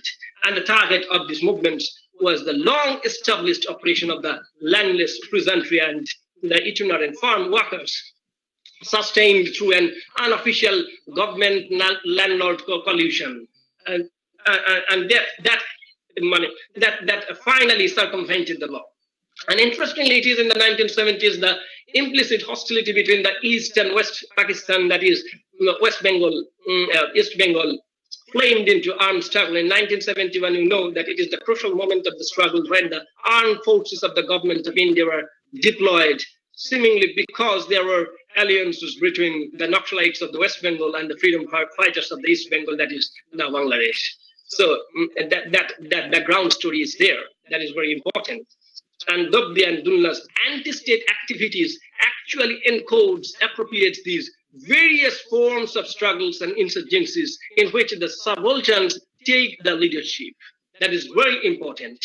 And in these small peasant insurgencies, the subalterns take the leadership. And here also there is the transaction between the peasants and the organic intellectuals. And that is a very crucial phase of Indian history. And we have a description that the special forces are appointed who attempts to pierce that Neanderthal darkness, by an armed search, compelled the revolutionary santals in the various districts of West Bengal to meet their maker, the state machinery against their will. And we see in the narrative that Draupadi's husband Dulna was killed by one of the police sergeants, and before the bloody foam coming out and engulfing his mouth, he roars out, Maho. So, and the smooth flow of the narrative is jerked off when these undeciphered Adi languages are being articulated.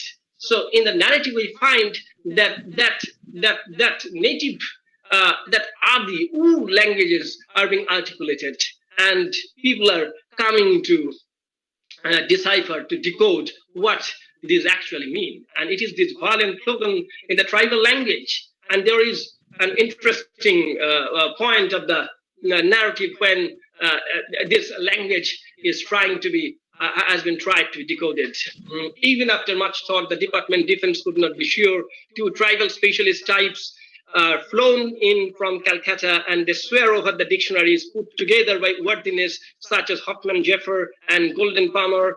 Finally, the omniscient Senanayak summons Chamru, and the water carrier of the camp. He giggles when he sees the two specialists, scratches his ear with his biri, and says the Santals of Maloda did say that when they began fighting at the time of King Gandhi. So this kind of funny descriptions are there, and the specialist of Oriental languages came in, gathered in to discover, to decipher what is actually mean. And here we are interestingly introduced with the character of Senanayak, which is very important, who is very important as a shrewd army officer who in theory respects the enemy, whatever his practice may be. And his dictum, in order to destroy the enemy, become one, which is theoretically possible as far as his cognitive mission is concerned, that demands knowledge about the tribal revolutionaries, the singularly oriented cognitive apparatus. And that is a kind of involvement as far as the Senanayak's involvement in the narrative is concerned. And this underlies the authorial signification that Senanayak actually desires or attempts, the desire to know and therefore authorize, to know the language and the culture of the Santal community and native languages or other groups, other tribal groups. And he's adamant, along with his other specialists, the tribal specialists, to decipher Dulna's code language that he uttered before he was killed, and this code language that he sang when after the killing of Surya Shah. He adopts the hunter's way, not the soldiers, to apprehend Draupadi. And here Spivak, while translating this text here, the term apprehend, and here the hunter's way, not the soldiers. So Senanayak's participation in that insurgency is a kind of double pull, is a kind of double bind, an unmaking of that orientation. That is the orientation of that cognitive mission. That is the Bhadralok kind of thing, the middle class kind of thing. That kind of orientation is to be unsettled, to enter into the politics of that insurgency, into that native tribal kind of politics. But at the same time, he is being appointed to destroy, to annihilate that thing. So Senanayak is an avid reader of the anti-fascist and rebellion literature, the deputy First Blood, and he is also publishing articles in which he demolishes the gentleman kind of, the Bhadralok kind of idea, from which he is actually coming out, that he is also maintaining that status quo kind of repression, and at the same time he is also highlighting the message of the harvest workers that is there in the narrative. And in that sense, Senanayak can be seen as the author of tribal subjugation, as it annihilates and eliminates revolutionaries, firstly through the male organ of his gun, very important connotative term. And secondly, in its theorization, by reducing them to the objects of intellectual scrutiny. So a kind of double tactics through the male organ of his gun and through theorizing, reducing them to the objects of his intellectual scrutiny. So here, this kind of violence, act of violence is happening there. And though this text or illustration is undecipherable to Shenanayak, which entices him as an author to give it a meaning, a kind of urgency is there to give it a meaning. This meaning-making apparatus is very important as far as these code languages is concerned. Code languages are concerned because Shenanayak's urgency is to give meaning to the uncoded, undeciphered language. So he is taking that authorial kind of agency. And we have in the narrative the term kulkuli that is there, and I'm reading out Spivak's translation and also the main text. Now Dobdi spreads her arms, raises her face to the sky, turns towards the forest, and ululates with the force of her entire being. Once, twice, three times. At the third burst, the birds in the trees at the outskirts of the forest awake and flapped their wings. The echo of the call travels far.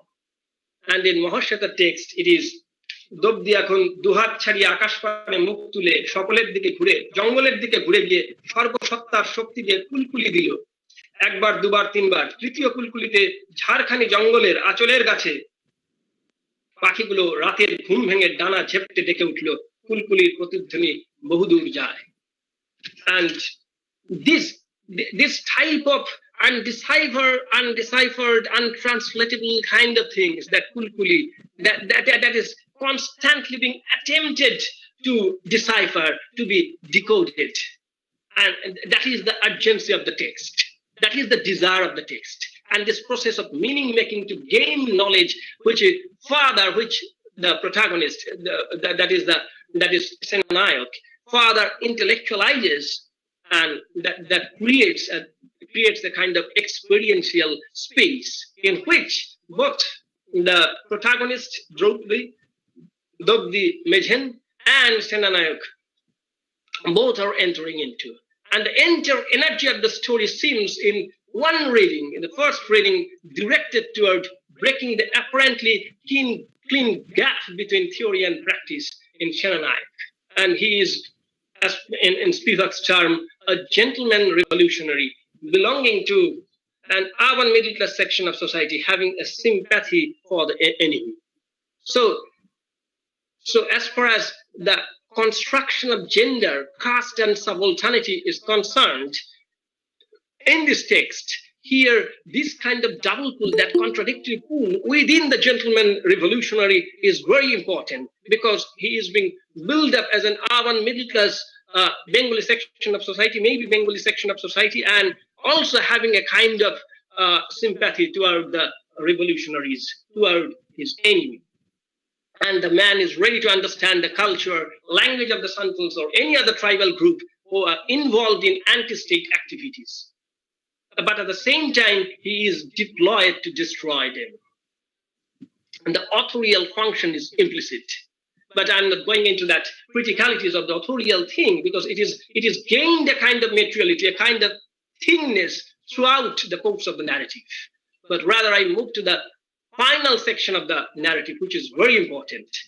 And we'll see how here a body is subjectificated. That is the act of acquiring its being. The question of the position of gendered subaltern and the representation and participation in speech and resistance is of central importance in this dynamic. And as far as of course, the subaltern studies collective is concerned, and in this discourse, the subaltern women are doubly effaced from that political patriarchy, and at the same time, at the local level, they are considered marginalized. They are not being seen. They are invisibilized and distanced from achieving any kind of agency to speak and participate in resistance due to this lack of possibility of response and responsibility towards the subaltern female. And what is interesting is that while writing on nationalist discourses, Partha Chatterjee observes that the woman's question ceases to become an issue for nationalist discourse by the end of the 19th century. And he argues that it is in fact resolved by a necessary kind of silence. And it is there in the critical essays written by Partha Chatterjee, a number of critical essays, that how this question, the woman's question, ceases to become an issue for nationalist discourse, and how it is resolved by a necessary kind of silence. And this line of argument implies a critical space in which the problematics actually inevitably leaves out subaltern women in an emergent resistance discourse. So what would be the position, or rather the positionality of the subaltern women in that type of discourse, which is resisting the authorial hierarchical patterning of order of things? And the socio-cultural imbrications in speech and resistance are required to be accessed to understand gender resistance. So language is very important here. The linguistic performative is very important.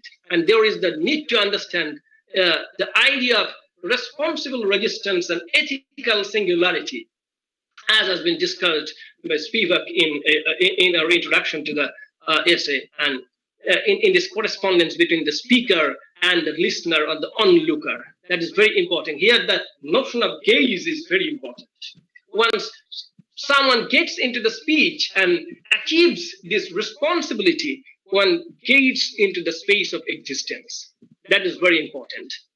When that doubly effaced, she is not there, invisibly present in that dynamic, when she is gaining a kind of agency by speaking off, achieving this kind of responsibility through responding, and thereby she is getting into that space of existence. And in human rights discourse, body emerges as elemental priority. And it is the most basic assumption of human existence to possess a body. And any defiance to the basic rights is foregrounded in the language of the body. And in the case of gender subaltern, Mahashata actually sees body as the most significant trope in communication. In a narrative, the female body is understood as the site of struggle and the site of dominance. It is the metonymic kind of transaction where the subaltern is conspiring and subaltern is treacherous, unsettling that medium of communication. But at the same time, she also depicts it as an important dialogic connect between the master-slave, between the oppressor and the oppressed, and between the speaker and the listener.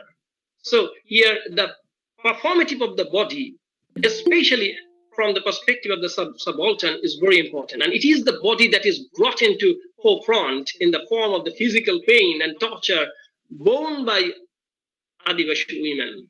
And here, these experiences of pain is very important. Experiences of pain within the framework of, within this patriarchal oppressive framework is very important. But it is this body again which actually the narrator brings into speech in the most intense and implicit manifestations.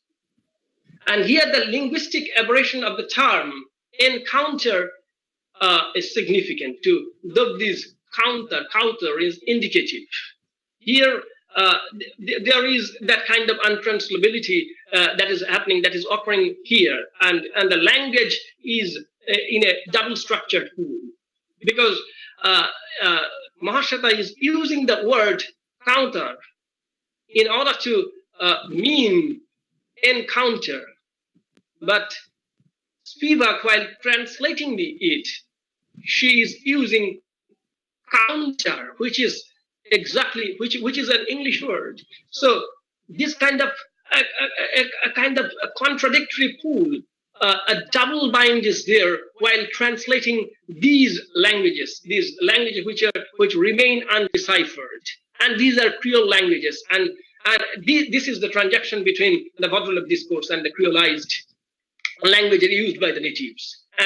And here is the shifting of the signifier. Signifier shifted, and at the same time, when it is resuming its own signification, it is getting destabilized, ruptured, and it is not the official Polish encounter that is referred to by the letter, rather the undocumented and despondent at the same time, and this undocumented state-sponsored killings.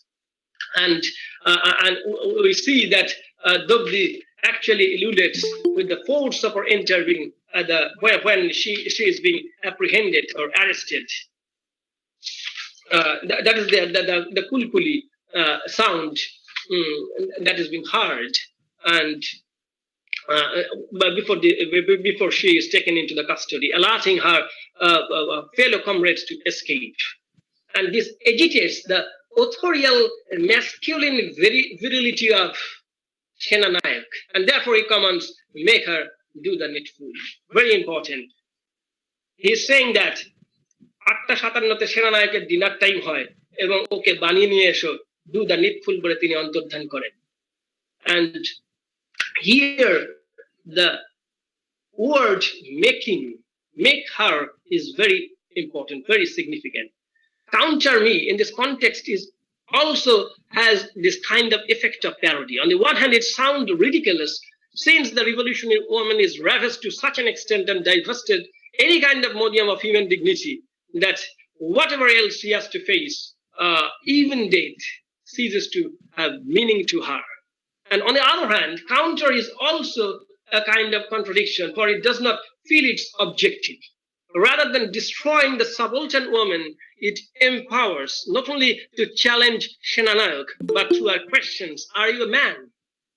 And there is not a man that I should be ashamed. She throws into the crisis the masculinity of bourgeois nationalism that is being invested in the narrative that is there, that is again connected with the nationalist kind of bourgeois kind of mentality that Sena Nayak is possessing as a representative of the repressive state apparatus. And this articulation, are you a man? There is not a man that should be ashamed.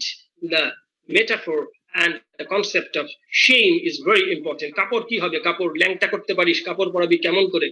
Morod tu. So the command, the maker is like the term counter. Baniye niye esho, a way of making her talk, but Dobdi does speak not in a conventional way, but by tearing her cloth.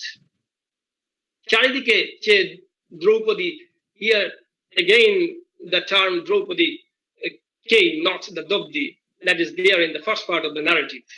রক্তমাখা থুতু ফেলতে সেনানায়কের সাদা বুশশার্টটি বেছে নেয় এবং সেখানে থুতু ফেলে বলে, এটা কেউ পুরুষ নাই যে লাজ করবে, কাপড় মরে পড়াতে দেব না, আর কি করবি, লে কাউন্টার কর। দ্রৌপদী মর্দিত স্তনে সেনানায়ককে ঠেলতে থাকে এবং এই প্রথম সেনানায়ক নিরস্ত্র টার্গেটের সামনে দাঁড়াতে ভয় পান, ভীষণ ভয়। So this form of speaking is not heard because as far as the guards are concerned, behavior is completely incomprehensible. It is happening through the discourse of lack, incomprehensibility. It cannot be cognized through that recognized state apparatus, that kind of orientation, that kind of cognitive apparatus. When this kind of cognitive apparatus is concerned, this articulation cannot be comprehended. Interestingly, and Sena Nayak, who prides himself on being able to anticipate the revolutionaries evermore, cannot find a meaning to this action. Sena Nayak told earlier that in order to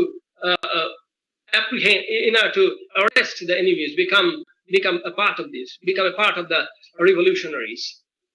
He cannot make out the meaning of the terms that is being used. It is remaining absolutely untranslated, absolutely incomprehensible. It is like the eruption of that unconscious at the moment. and the intentions of his command maker have therefore failed. Make is the most forceful irony in the text. And on the one hand, it is semantically, it is having that kind of opposite effect. Instead of destroying the revolutionary, it is actually recreating her. And Dopti is performing on the term making, Banianiya. Rape and torture are the primary ways of making a revolution, and both are the weapons of power and control. It is recognized that female rape reaffirms male supremacy. Its roots can be traced to an age-old practice where the violation of the enemy's women consolidates territorial and military acquisition. So the body is conceived as a territorial space that is to be acquired. Military acquisition, that kind of territoriality is there. And this using of the term Banianiya making in a different kind of fashion actually re-territorializes the idea of making here. So that is the ethics of re-territoriality through the connotation of the different kind of connotation of the term making. And male identity is bound up with the assumption that rape guarantees that a woman is his, that possessiveness, that possession, and a specifically sexual form of violence which takes as its objective an appropriation of woman as the sex. Rape objectifies woman as the desexualized, as a sexualized, eroticized, and ravaged body. And when rape is utilized as an expression of patriarchy, it also invests in political power. And though this making or unmaking ultimately provokes Senanayak's unmaking in the text, unsettling. He cannot make out what is actually mean. That incomprehensibility is coming out through a specific kind of bodily performance. And this violent flaunting of our nakedness actually allows us to see the redundancy of the middle class norms of respectability and modesty, because in the face of the conflict, these conventional notions actually become meaningless, insignificant. And Dabdi refuses to be taken in by the discourse and refuses to be seen by Senanayak. She is before, in front of that man, but Senanayak cannot. That is that kind of blindness. That is that blindness which is ever present in the text. She does not allow herself to be pictured as the other and becomes a being for itself. That is the controller of the surrounding events. She is now controlling. That is the specific of the body. That is the performative of the body that allows her to become the controller of the situation, controller of the surrounding factors, determining them, but not being determined in return. She is the determining factor. She was visibly absent, but this kind of intervention of the body or bodily discourse actually allows her make her experience and that kind of controlling kind of thing over the state machineries. And in the first space, interestingly, in relation to the gaze that is of the oppressor Senanayak and the oppressed Dabdi, but in the later narrative, the scales are turned upside down, and now Senanayak is being seen by bloodshot eyes of Dabdi. And Senanayak is turned into the object of gaze. So it's a reversal of the discourse through the connotation of the term making, through the connotation of the term gazing or seeing. And the Dabdi is the other in the story. She refuses to concede Senanayak the existential priority. That is the moment, that is the transaction that is happening here. That bodily transaction, bodily performance, and body is speaking out. And in the final part of the narrative, we see that Dabdi is making herself into something instead of being something. So that the connotative term making becomes very significant when Dabdi is making herself instead of being. For Dabdi, that being for itself is basically freedom made manifest because she is able to transcend her raped physical self, thus emerging victorious in a way. And thus this resistance emerges from the experienced subject who counters the phallocentric nation-state discourse, subverting the system of signification. And see, waxing blatantly naked, that naked black body bathed in blood to confront Senanayak. And thus this indomitable laughter that is there in the narrative, and the blatant nakedness is incomprehensible to Senanayak. He finds himself unable to question, what is this? That came out from Senanayak's mouth. And as Dobdi pushes Senanayak with her two mangled breasts that is there in the Draupadi দুই মর্জিত স্তনে সেনানায়ককে ঠেলতে থাকে, এবং এই প্রথম সেনানায়ক নিরস্ত্র টার্গেটের কাছে সামনে দাঁড়াতে ভয় পান, ভীষণ ভয়। You can strip me, but how can you clothe me again? Are you a man? What more can you do? Come on, counter me. Come on, counter me. And Senanayak is completely defeated as the phallic power of repressive state apparatus that is the overarching, that is the controlling, dominating factor throughout the narrative, as well as the cognitive abilities that actually abandons him. And he also fails to engender shame in Dobdi. That is very important. The idea, the concept of shame is very important. He cannot engender it. It is not to be created into Dobdi, as she rejects the system of male signification that undermines her and inhabits her sexually mutilated body as weapon of naked protest. And at the end of the story, Senanayak is rendered mute, Vishon Bhoy, and his textual manifestation, torment, and theory are silenced as he stands before an unarmed target, terribly afraid. That is there. For the first time, Senanayak is afraid to stand before an unarmed target, terribly afraid. And Draupadi, who suffers that night in silence, turns out invincible and uncomparable at this moment. In the first part of the story, we see that Draupadi enables the protagonist to be resistant with weapons, and in the next, she grows stronger with her willpower to confront all her opponents who shamed and frightened her, and here the naked body becoming that kind of weapon.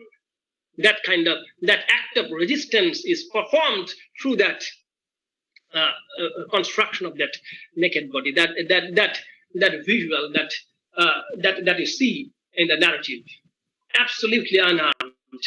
And here that body is not volatile bodies, but it is the body where violence patriarchally inscripted, with all the signs that is visible, exuberant and expressed.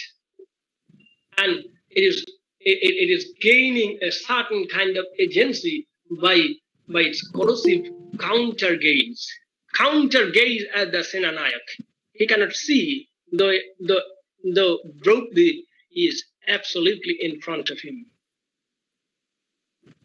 And that actually parodies and unsettles the existing politic of patriarchy. And that is the tremendous part of the narrative. And that patriarchal fairy tale, that is that utopian kind of thing, that men culture, women nature, all these kinds of binaries are parodied, unsettled, disrupted, and destabilized. And body is speaking here. That is the language of the body.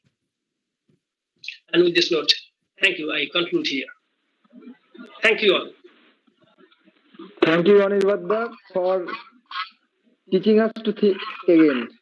And to be precise, Aniruddha's talks illustrates how Draupadi becomes a mode of resistance and agency against the dominating hegemonic discourse of patriarchy.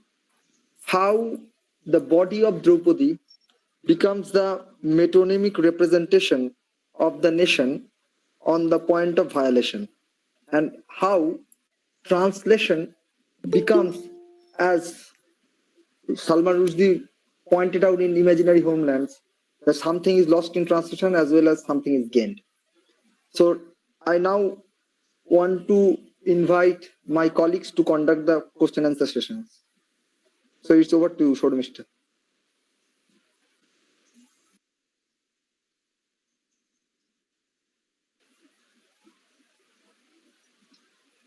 Hello. Hello. So here in YouTube, there are some questions from students of our college. Shreya Goswami asks, is not Mahasweta Devi's Draupadi a better and more powerful character than the Draupadi of Mahabharata? I repeat, is not Mahasweta Devi's Draupadi a better and more powerful character than the Draupadi of Mahabharata?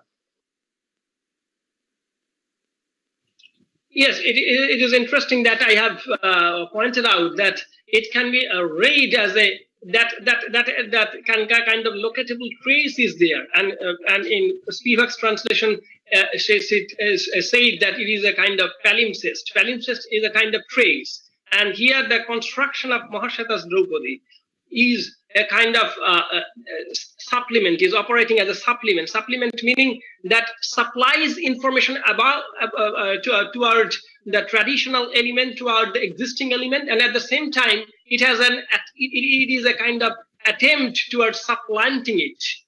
So it is at the same time a kind of construction and unsettlement. So Mahasweta's Draupadi is a kind of powerful kind of thing as far as it is being located within the sphere of tribal significance. It does not have that Brahminical kind of connotation that Mahabharatian figure is there. But Mahabharatian Draupadi is a bigger kind of thing in some technical sense of the term, because they are a fully fleshed out character is there in Mahabharata as far as Mahabharata is concerned. But here in Mahasweta's text, she is charting out, is locating a moment that is having a kind of agentive kind of thing, agentive resistance if it is there. So it is a kind of chalking out or capturing a moment where Draupadi is being seen, is being treated. So what is that kind of moment of resistance? What is that kind of resisting kind of thing is there? What is the ethics of resistance that is there, that has been looked through a kind of deep focus to a moment, is not a kind of narrative that is as grand as kind of matter, but it has that kind of potential. The question that potential is there, of course. Thank you for the question. Okay, thank you. Sir, can I ask a question, Krishnan? Yes, sir, this is from English Department of Nistarini College. I have thoroughly heard your speech. One thing have struck my mind. That, sir, do you think that the way Draupadi is making use of such words like counter, that whether it has psychologically affected her, that by adopting such male, so-called male-centric expression, rather it will be a bit easier for her to survive in a patriotic society. Am I audible, sir? Yes, that is very important. That is very crucial question. That is central to the text. So when she is using the term countercore, is what I would suggest, or I would submit, that here the expression she is using is a creolized form. Yes. And in using that kind of thing, she is actually countering that politic of patriarchy, or that politic of the state apparatus or state machineries. So a kind of reversal is there, and this is very kind of implicit and ingrained kind of thing. It cannot be read, gone through from that kind of. It is a rather strategic kind of thing. And it is very nuanced and strategic kind of thing. It can be read in that this is there, this is not there in that dimension. So it is very particular and specific as far as the text is concerned. And the specificity lies in the fact that by reversing its connotation, she is moving toward an act of resistance. That is the point, and that is the ethic. And if we think of the translation, that Spivak is using the term counter, well, Mahashata is using counter as which is coming from the English word encounter. But in Spivak's translation, the counter would have a other kind of signification as far as the text is concerned. So that untranslatability is there. The question of untranslatability is there as far as this word is concerned. So I think in that space, the idea of resistance lies. In that space is the idea of performative resistance lies. So and it is performed through a kind of silence. Thank you, sir. Thank you, Anirbandha. There is another question here on YouTube, posted by Nilam Das. He asks, at the end of the story, why did Dobdi burst out in laughter? Was it an act of condemnation?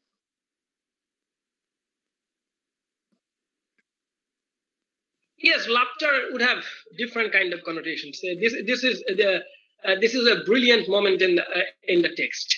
From silence toward laughter. That is something which is the corrosive kind of thing. That laughter is actually a kind of unsettling performance as far as the moment is concerned, and unsettling that again, that patriarchal form of operations and all. That machineries that are oppressing the tribal women, tribal people, the subalterns. That laughter is a kind of having a kind of different kind of significations, not only a limited. It is not. It is silence and speech at the same time. It is moving through silence and the speech at the same time, and it is. We can see it, we can look at it as the space of the other, or laughter as a kind of, at this moment, as a kind of eruption of the other. Do you get it? I think that is a significant moment in the narrative. It is the moment when we are moving into the space of the other. That is the space of the unknown, space of the incomprehensible. And that is the specific moment. And Mahashata is actually creating this space to understand the strategies of the subaltern, the strategies you have to move through the spaces which are incomprehensible. That is the space of the unconscious. It may have a kind of transaction with the unconscious, the uncanny. So that is the rapturous moment. Okay, thank you, Anirbandha. I have another question here. Sorry. Why? This question is by Tanya Dhara. Why the color of the body is mentioned after her rape in the text?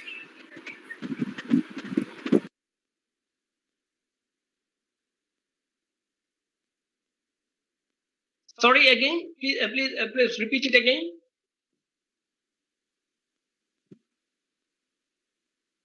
You are talking about the song there where there is the color of him. Okay, why the color of the body is mentioned after her rape in the text?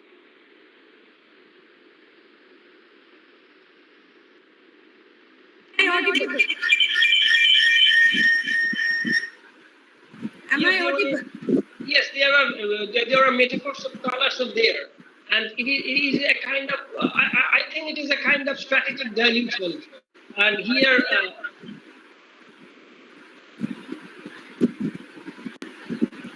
that symbolic or imaginary kind of thing is intervening into the discourse.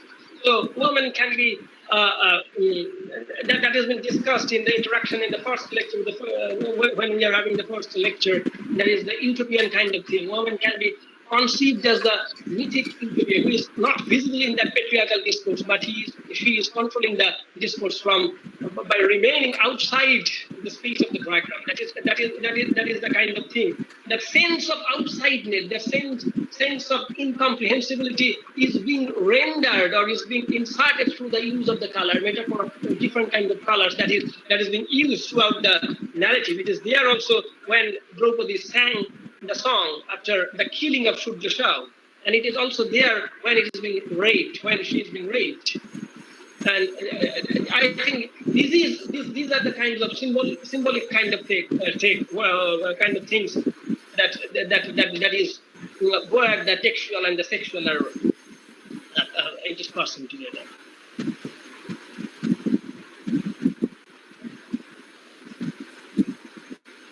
So thank you, Anirbandha, for your wonderful lecture and interacting with our students as well as fellow colleagues.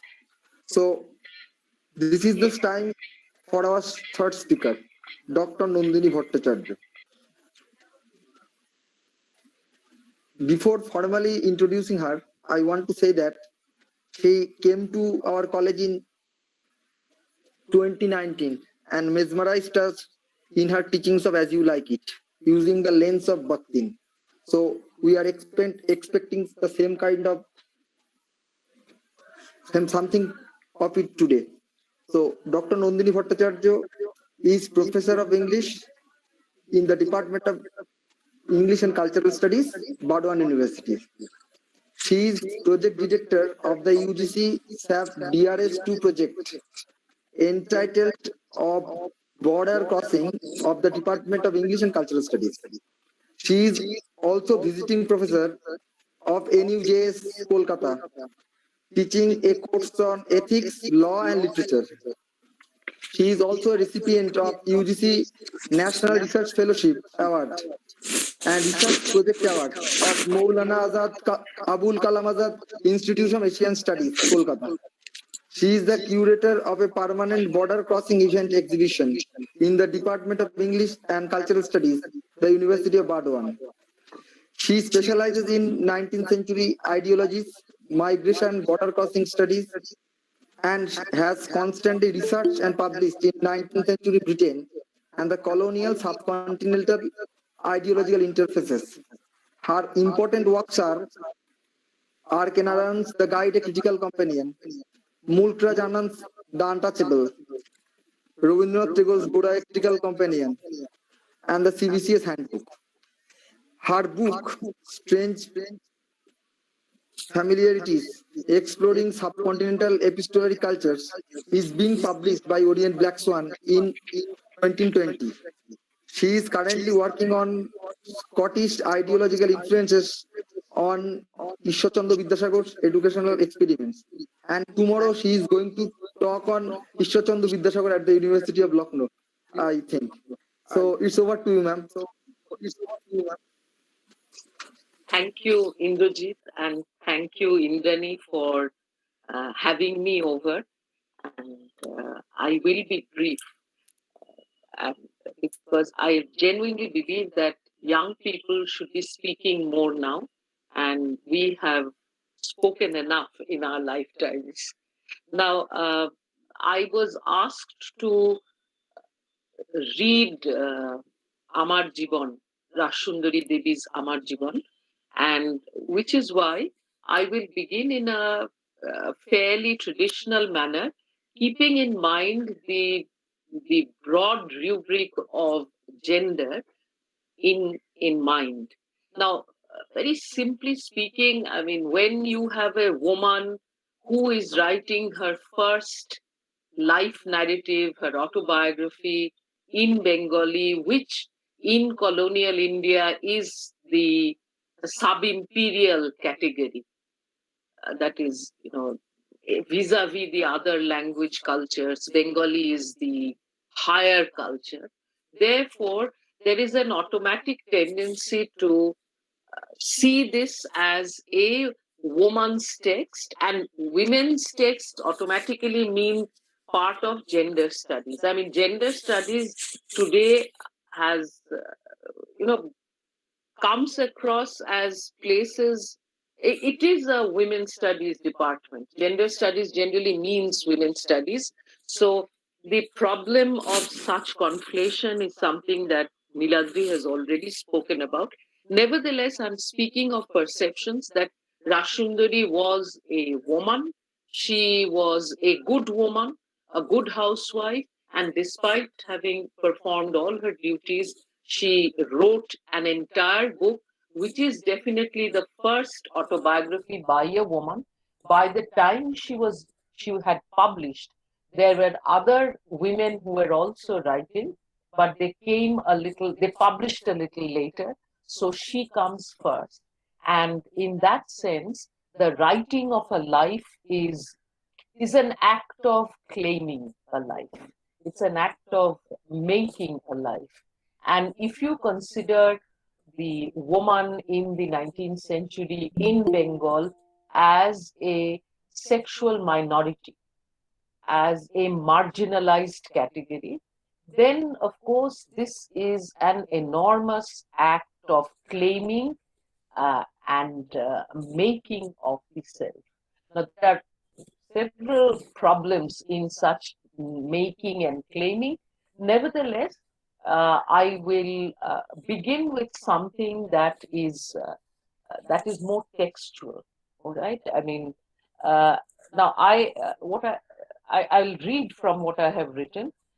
Amar Jiban was published most probably in 1875, though there are some versions where it is said to be published in 1868. Now this confusion occurs because there is Tonika Sarkar's claim against the claim of Ghulam Murshid. Ghulam Murshid refers to an India Office manuscript where it seems like it was published in 1875. And the third edition, which was published by her grandson, Shoroshilal Sarkar, that is the one that I am referring to. Amar Jiban has been thrice introduced and thrice reinvented. I'm sorry, it has been 4 times introduced and 4 times reinvented, the last time by a woman. And let me say it has been 5 times introduced because your university, Sidhu Kanu Vishwavidyalaya, has introduced it as a part of its gender course. So that is the intervention that I would also like to speak about. I have a feeling that its introduction in a life narrative course would have been more apropos. Nevertheless, because she's a woman and she's writing, which is a fantastic act for a woman, because women were not given the opportunity to read and write.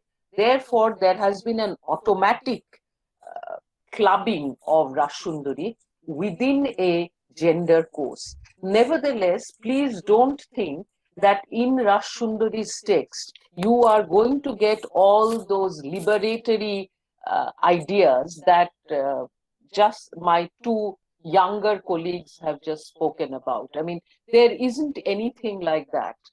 It is a fairly traditional, supporting patriarchy kind of a text. So all the things that Niladri has said right in the beginning might not fit with this text, but its positioning within a gender course has some advantages.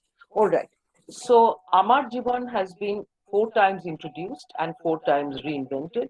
The first instance was in the early 20th century when Jyotirindranath Thakur introduced it as an extraordinary feat of an 88-year-old caste Hindu woman and one who could write her entire life in a guileless but authentic and riveting Bengali prose at a time when very few women could read, let alone write.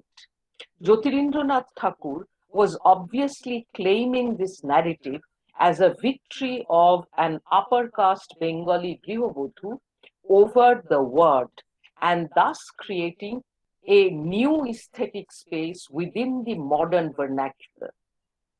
Now, this modern vernacular, that is Bengali, had, according to the Tagores and many others, been overwhelmed by a public, masculine, omniscient, and rational prose that we generally call Bonkimi. All right. When you come to a short story like Noshtonid, you find that Tagore is saying more or less the same thing what his elder brother is saying, that we need some sort of a more intimate prose, and which is why Charu's prose is the one that gets published, and it gets published in some sort of persona of Bongodarshan. So, whereas it is the imitative prose of Amol is rejected. So the point that Rabindranath is making is something that Jyotirindranath had made quite a long time ago, that we need to look into our feminine and untouched spaces, our akritrim jaiga, where such prose can be found. So here is your 2-bit on gender, that the cultural revivalism of the late 19th, early 20th century was a looking towards the simple, the feminine, the untutored, and the the folk content of Bengali prose, Bengali culture. All right, so you needed, because Bengali prose had been jaded by masculinist interventions, and which, according to the Tagores, were largely imitative of the public prose of the English, say of the Spectator and the Tatler and all such prose that comes from England and Scott. It is time to be more culturally authentic, and for that we need to go to the woman who cannot write, the woman who cannot read. So when she reads and writes, there is going to be something that is nearer to the heart of Bengal. Aaj Bangladeshe hridoy hote. So this is a very romantic kind of a stance, that you go back to a folk root. You go back to something that is authentic, something that is, something that is untouched, and that is where your cultural roots lie. So this is of course, a very patriarchal kind of a discourse, but this discourse is what fuels the nationalist movement.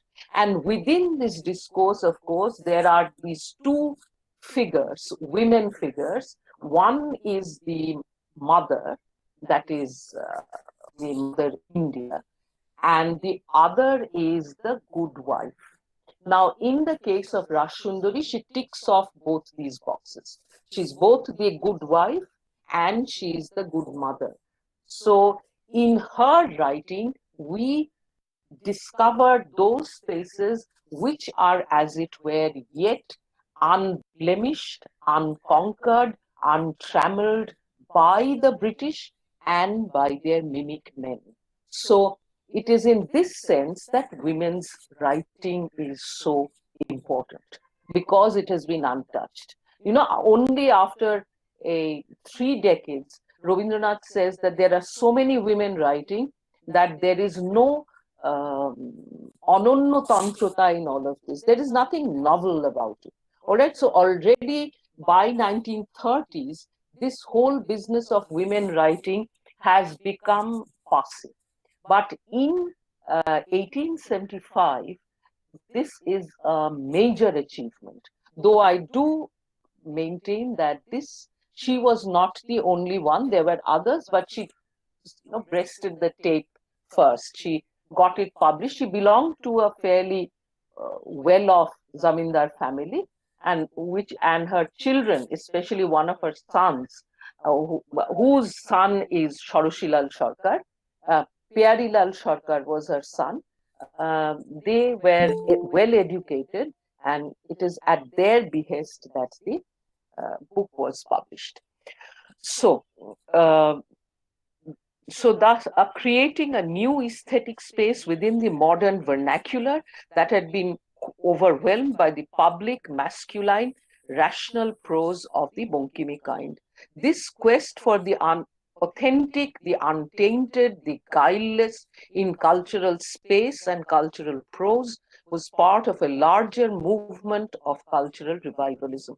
It was also a desire to discover the intimate, the untutored, and is equal to the feminine in Bengali prose. It is this similar desire that shaped Jyotirindranath and then Rabindranath's efforts to collect, purify, and archive Lalon Shah's poem songs from Pushtia and other marginal, baul, and folk voices. So all these have to be seen as that authentic search for an authentic space, something like what Macpherson did with the ocean. So you go back, you find out within the Solitary Reaper and the Lucy and the Cumberland Beggar, the authentic prose of the British soul.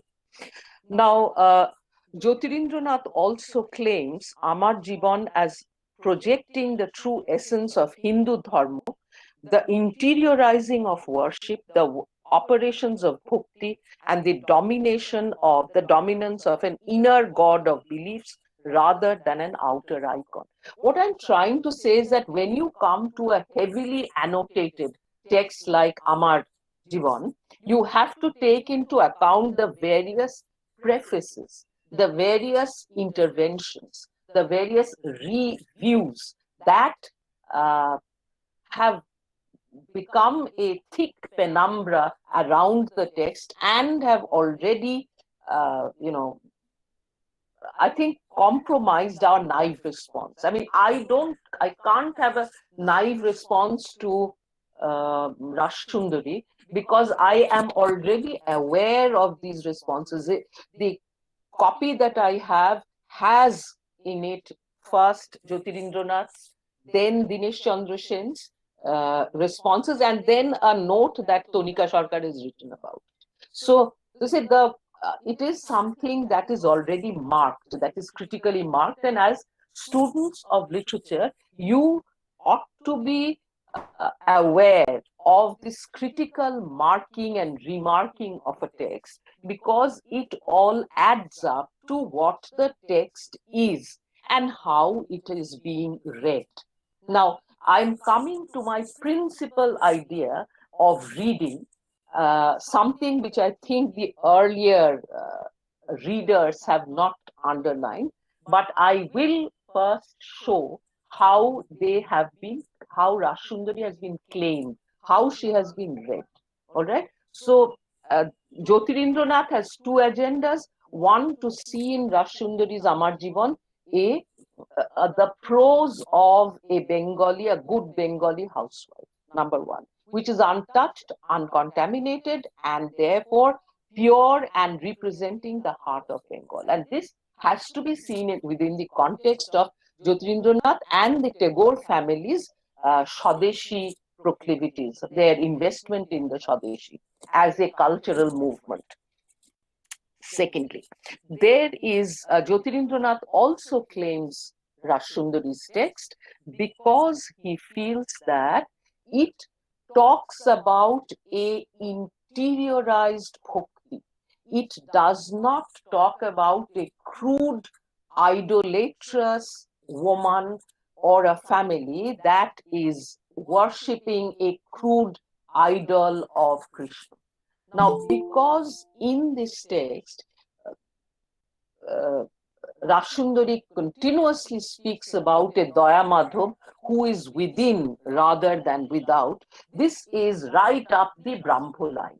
All right. So Jyotirindranath is very pleased that this is also going to fit the the Enlightenment agenda, the European agenda of a text where bhakti is not a matter of worshipping a doll, but bhakti is a matter of internal conscience. And also it is authentic. It's not something that is taken from a Protestant source. This is a Vaishnav strain of Gaudiya Vaishnavad, and therefore very, very authentic. So in other words, this whole business of Brahmos rejecting the, the Puranas and the Monu and Parashar and all the other texts, and going back to the Vedas, is about rejecting idolatry and saying that authentic Hinduism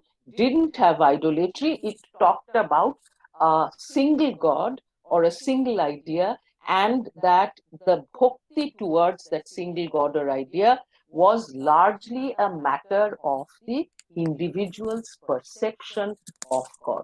So you see, this fits beautifully into this Enlightenment desacralized world. And you can no longer say, oh, look at the Bengalis, how crude they are, how they are saying Jai Sri Ram and putting tikas on murtis of Hanuman and Ram. This is very, very traditional as well as very, very up to date. So this is the Jyotirindranath intervention into the text. Jyotirindranath is not so, stunned that, not so taken by the fact that it is an autobiography. He's not talking about the genre. He's talking about the prose that a woman can write, a prose that is untouched, and that can be an alternate model of the Bankini kind, of the public prose, the omniscient prose. All right. And the second thing is, of course, this operation of bhakti.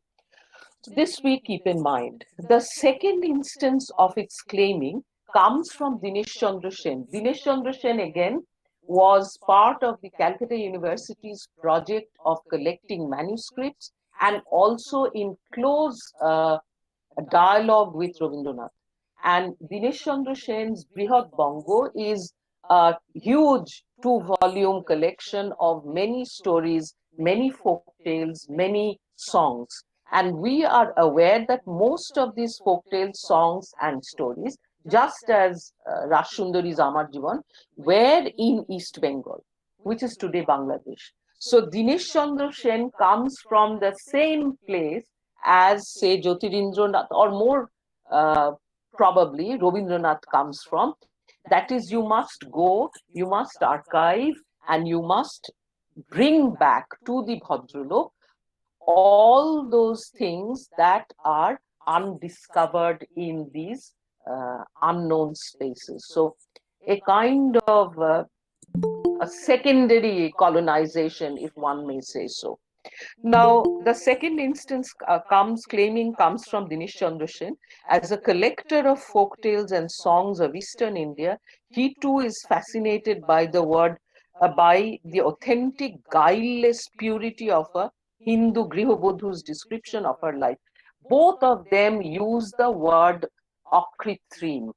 All right, this is a very romantic use, unpremeditated, guileless, without art. So Dinesh Chandra compares Rashundari's life narrative, with that of Duval, and notes that her struggle to win the world is far more difficult and more fraught than the lives of Duval. Now here I come very close to someone I'm working on, that is Ishwar Chandra Vidyasagar, and I can clearly understand what Dinesh Chandra Sen is saying. So Dinesh Chandra Sen is the first one who actually speaks of Rashundari's Amar Jivan as a life narrative. All right. So this is the first intervention as a life narrative. So Dinesh Chandra Sen, apart from saying, yes, it is pure, yes, it is of a Hindu Grihabodhu, it is an Adorsho Jivan, he also says that it is a Jivan. And it is a Jivan on the Enlightenment principle, on the Enlightenment Bildung principle of struggle to success. All right, what is that struggle? The struggle is to conquer the world, to access knowledge. And the success is to become Jitakkar. Jitakkar would be a sort of alternative term to Shakkar. All right.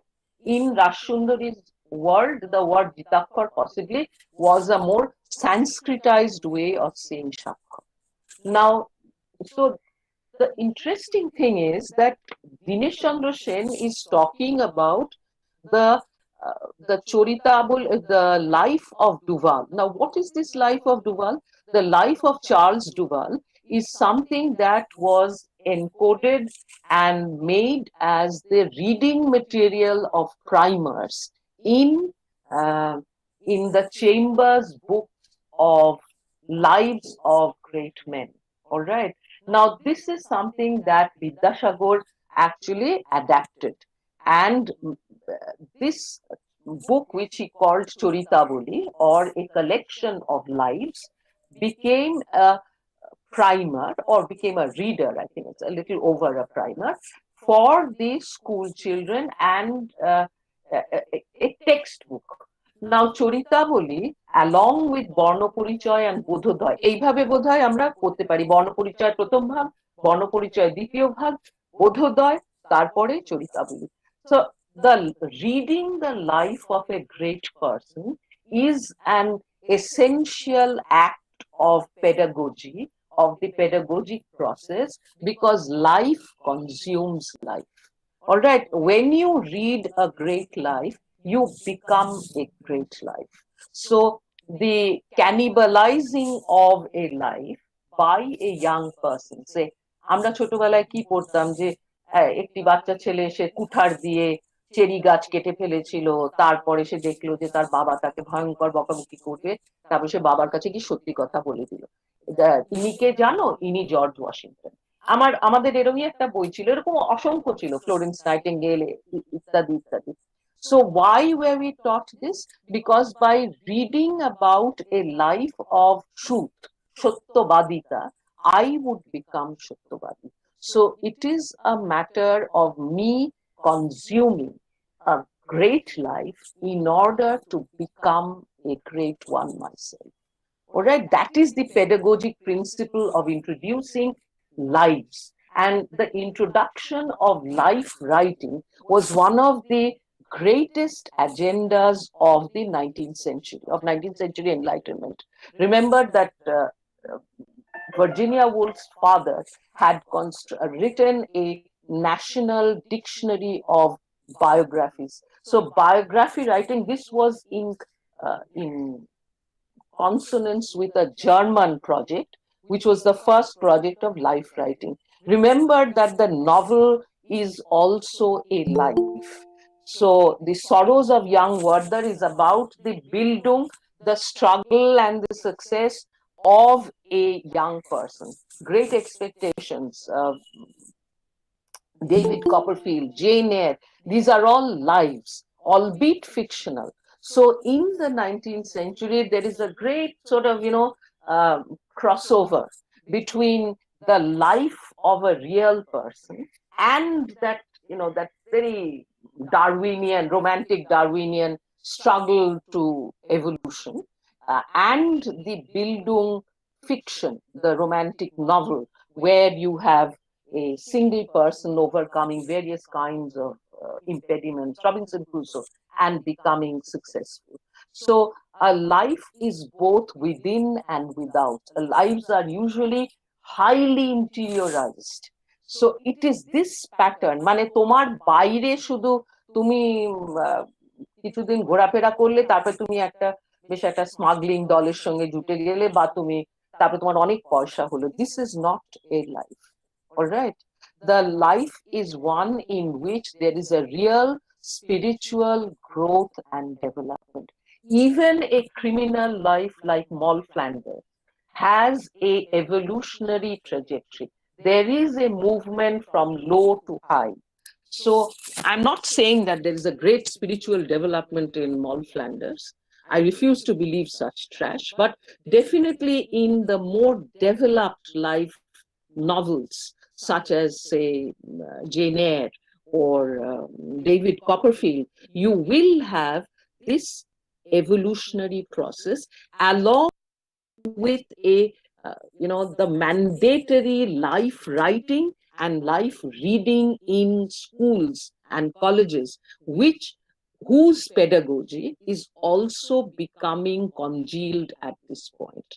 Remember that the great education reforms in Britain and especially in Scotland also demarcated classrooms and disciplines. Earlier, you would have all sorts of subjects being taught in one big room. So very much like our pathshalas. Now, this is the point when several kinds of books are assigned for several kinds of disciplines. And one such discipline is, of course, life writing. So Dinesh Chandra Sen is writing in awareness of the importance of life writing and something that is authentic, all right? We don't have to borrow it from Duval. Now, there was a lot of critique of Vidyasagar using the lives of people like Duval and Florence Nightingale, simply because it was thought that he was being inauthentic. He was being, there are several people who said, Duval ekti biral maria tahar chamra bikroy korilo. Amader deshe kon Musulman ba Hindu chele eirup korite paribe. So you see, you are not taking into account the various cultural impediments to this kind of an act of cat killing. So what was suggested was to have lives which were more consonant, which were more culturally consonant. Even Amritolal Bosu, who was a younger colleague of, younger person, contemporary of Ishwar Chandra Vidyasagar, is laughing in his Puratan Ponjika about how Data Karno is replaced and Krishna Jivan is replaced with the life of Duval. So when Dinesh Chandra is talking about this, he's also bringing that discursive controversy about what kind of lives are good lives to be read and what is culturally consonant. So this is the second intervention, and very important because Rashundari is also reading a life. All right? The Chaitanya Charitamrita or Chaitanya Bhagavat, these are all lives of Krishna and lives of his avatar Chaitanya. Now, when you are making a transition from a hagiography like Chaitanya Charitamrita or Chaitanya Bhagavat, you are actually also making a transition from a sacral life to a secular life. Here is a secular life of a woman of the world, the Ginni of a Jomidar Bari, who has gone through the processes, who has had 12 children, and who has become and now she is a matriarch. All right, her first book is published when she's 88. So she has done her processes. So she is the one who cut her teeth, her reading teeth, by reading a life. So when I say that life consumes life, in order to become a life, you have to see this in both its sacral and secular aspects. It's not so binarized, but still, for the sake of undergraduates, just let's put it like this, that her reading of the life of Chaitanya, the saint, and through Chaitanya, the life of Sri Krishna, is a secular reading of a book. And the various problems she has in getting that book, stealing a page out of it, it's a puthi, and then keeping it in a secret place, and then comparing it with another page of a book from her children, her sons, and then comparing them and reading them. So it's a tremendous task. But nevertheless, this task of reading is a secular one. It is a secular one of reading a life by a woman who has bhakti, nevertheless, but who is nevertheless reading that life. So this is something that I would like you to pay a little attention to, though throughout the novel, the respondent, that is Rashundari, is talking about the miraculous, the operation of bhakti by which she could read. That's all very well. Nevertheless, the act of reading of a life and becoming better by it is a very, very contemporary secular act and a contemporary pedagogical act. It is by reading a life that you become a great life. Now, yes, there is one more thing that I would like to say over here, and that is I would like to, because Dinesh Chandra Sen is comparing her reading of a life with something that is an authentic act, I would like to refer to another reading of another life in the daughter by a daughter of a great feminist, that is Mary Wollstonecraft, her daughter Mary Shelley, and her book the Frankenstein. Now, when the monster in Frankenstein escapes from the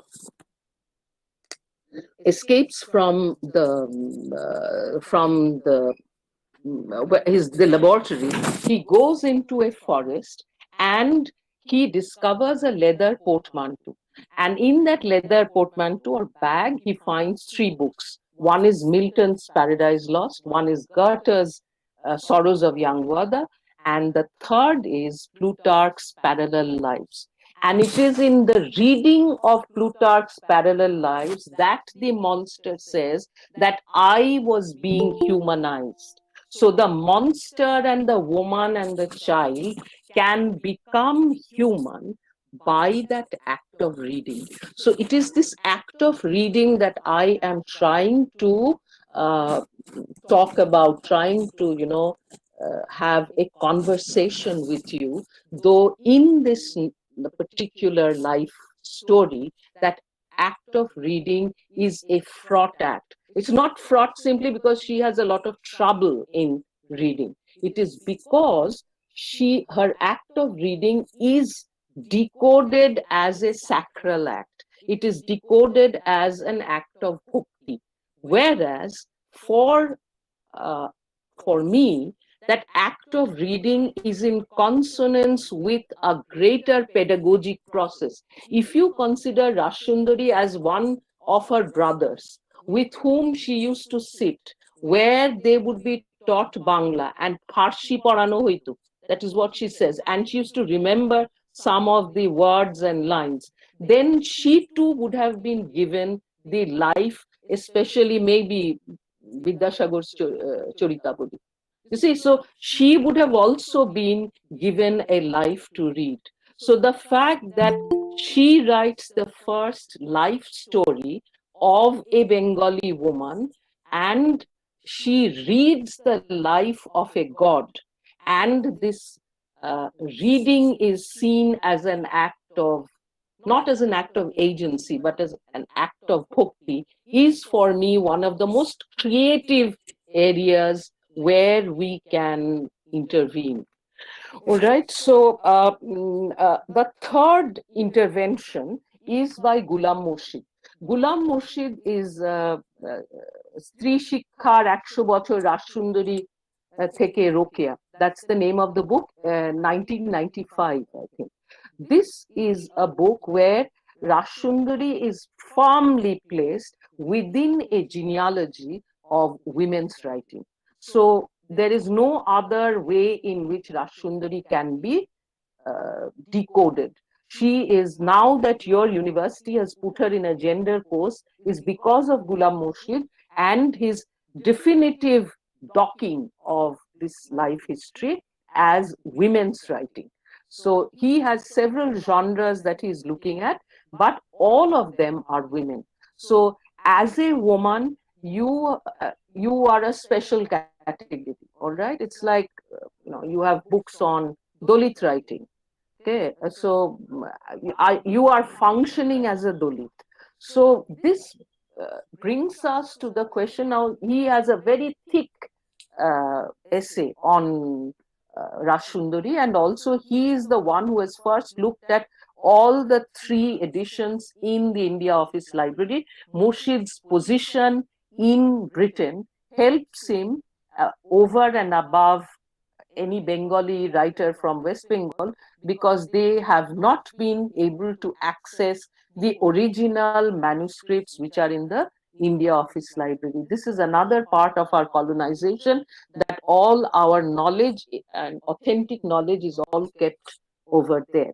Anyway, so this is what he says, that this is the first biography, the first writing by a woman, and therefore it is valuable.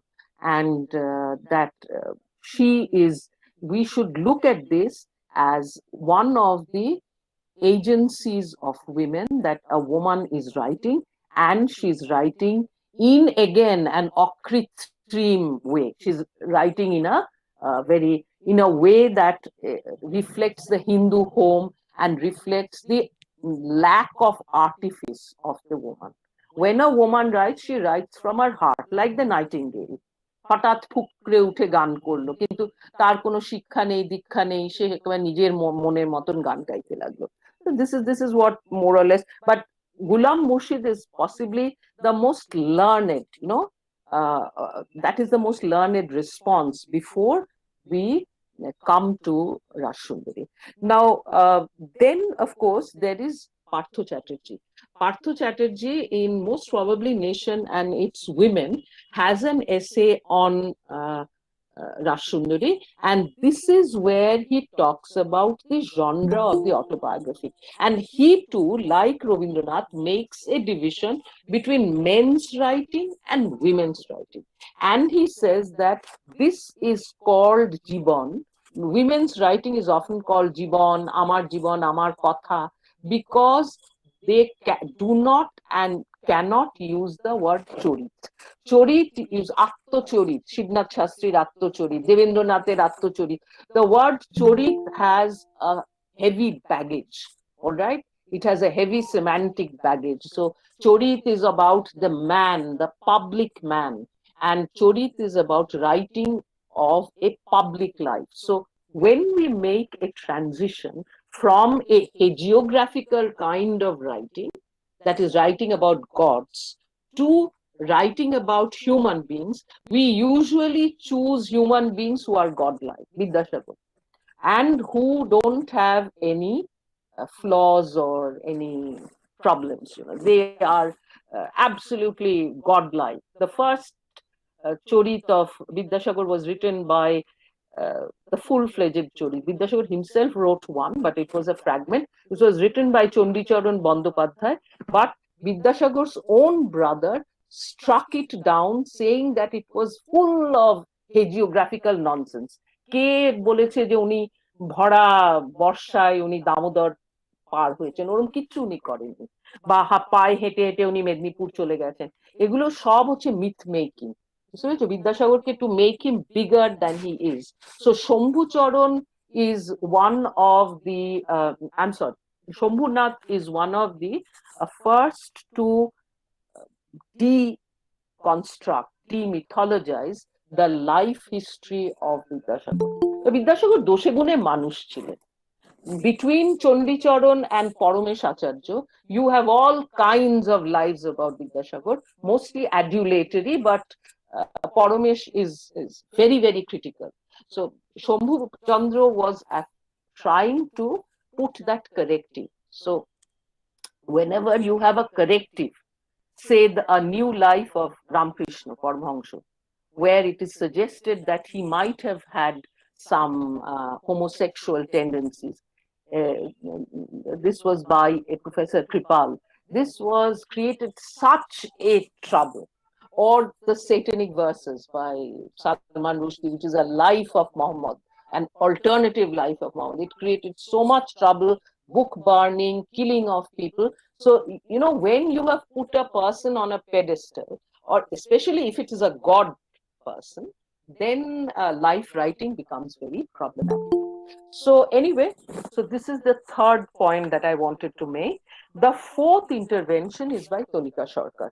Now, this is the first time when a woman meets a woman, all right? So a woman writer who is, of course, the daughter of a great feminist and who is sensitive to the systemic marginalization of women in Bengali Hindu society, who is equally, felicitous in Bengali and Hindi, who uh, has has who is reading this text, who is coming to this text. That, I think, is a very important moment again, and it is also published by a woman-centric publisher called Kali for Women.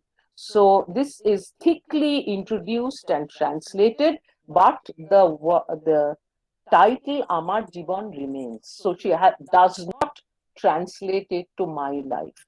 So if you are not a Bengali, then you will have to struggle to come to this. You'll have to look up thesauruses and dictionaries to know what Amar Jiban means. So this is a little act of cultural essentialism and resistance that she makes, that she does not, she keeps the title as it is. Now, it is Tonika Sarkar's historicizing of the life and times of Rashundari that makes this text far more accessible to the world outside Bengal.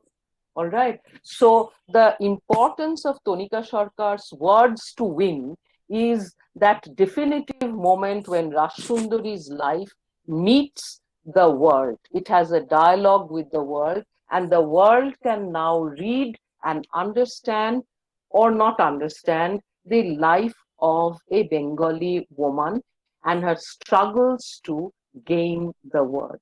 All right. I am not going to get into the fifth, of course, would be Sidhu Kanu Vishwavidyalaya when it made the CBCS syllabus and inserted Rashundari in its syllabi. So that again is an act of intervention, an act of choice. Now, at the last part of my lecture, I'm going to be quick so that you're not too bored and your attention holds. I believe that the key words that shapes this narrative are Daya Madhav and Jitakhar. All right. Now, I'm not oblivious to the fact that Daya Madhav is the name that her mother gives to the family deity. All right. And initially she mistakes it for any person who comes to say. But I would say that it is also her conscience, her desire to overcome her difficulties, her very being that is in alignment with this idea of Daya Madhav. Daya Madhav is also her creative self. Daya Madhav is her superego. Daya Madhav is someone who is there with her and who is her sounding board. So whether Daya Madhav is actually a god or whether it is a god in her, the good in her, this is a question you can debate. I'm not oblivious to the fact that Rashundari is a landlord's daughter and a landlord's wife, and though reticent about the world outside her mind in her autobiography, she is not impervious to her social condition and its threats and opportunities. Now, one of the things that I think many people have not spoken about is the fact that Rashundari's world is deeply interiorized. One of the reasons for such interiorization could be that she was a frightened child, and frightened people, creative frightened people, often turn inwards and create a world of their own in order to blank out, in order to shut out the world that cannot be controlled. And the world that cannot be controlled for a young woman in the 19th century was tremendous. The fear of being plucked, untimely plucked from one's home and hearth, being shoved into a patrilocal setting, and the whole idea of a loveless, productive, child productive Hindu home. And very unlike what Dinesh Chandra Sen thinks about Hindu home, where there is no real conversation between a husband and wife, where they meet in the night to produce babies, where a woman is continuously producing children till she has reached the end of the menarche, and where she has no rights and she has to remain under a ghomta kind of seclusion, where she has to be not to be seen or heard. She is always behind a veil. So this kind of a pressure and fear is something that would break the bravest. And Rashundari's way of coping with this, the fear of patrilocality, the violence of patrilocality, is to create that world of her own. And within that world of her own, Daya Madhav becomes that person to whom maybe a kind of a father figure, because she lost her father in her youth, to whom a kindly figure to whom she could refer to. Now, it is interesting to note that the act of reading and all her creative acts are deeply interiorized. You see, she first has a dream that she sees a book and she's reading it. It is only after she has woken up from the dream that she finds the book, the actual book. And so the finding of the book seems to be like a working out of that dream. So all her actions are first imagined or dreamt and then particularized. So this is a very, very interesting way in which one can, approach the act of reading. The act of reading is a very material act. মানে একটা বই পড়ছি, আমার গায়ের লোম খাড়া খাড়া হয়ে উঠছে, লীলা মজুমদারের যেরকম আছে, যে আমি একটা বই পড়ছি বেশ কি সুন্দর নরম নরম ডিম সেদ্ধ, দেখে আমার জিভ দিয়ে জল পড়ছে। একটা বই পড়ছি, সেখানে একজন কেউ কাউকে খুন করছে, আমার একবারে মানে সমস্ত শরীরে ঘাম দিচ্ছে। তো there is something psychopathetic about reading. Reading is about this empathetic exchange. But here you find that her reading is an interiorized process, A, because she cannot read, and B, because she has shut out that outer world, and she carries even the desire of the word within. Now, I'll just read this part and I think we will be good to go. I would like to look at that idea of great humility. Okay, one always talks about Rashundari and her humility, but I would find certain instances where this humility is not quite present. And also I would like to say that humility was also culturally coded. আমরা একটা কথা বলি, বৈষ্ণবচিত মৃদু বা সুস্বভাব, a kind of humility that is Vaishnavachito. Now, in my childhood, I have seen my mother and I have suffered a great deal for this. In her Vaishnavachito humility, she always said that we didn't have anything, we were poor, we couldn't do anything. So this was part of, she belonged to a very Bodhishnu Vaishnava family. And so this is not just Rashundari, this is a part of a cultural code. যেমন আমরা কিছুই না, আমরা কেউই না। এর পরে জানো তো, যে মানে সারা জীবন তুমি যদি এটা শোনো, পরে কিছু একটা হতে গেলে বা হলে তখন মনে হবে না না এটা আমার জন্য নয়, ওরে বাবা আমি তো এরকম এতটা নই, বাবা আমি কি করে ওখানে করতে পারবো। এরকম এই যে ধারণাটা, এটা একটা প্রথিত ধারণা এবং এটা বৈষ্ণবচিত, it is a part of Gaudiya Vaishnava. So Rashundari's humility is not just her own, it is part of a cultural trope.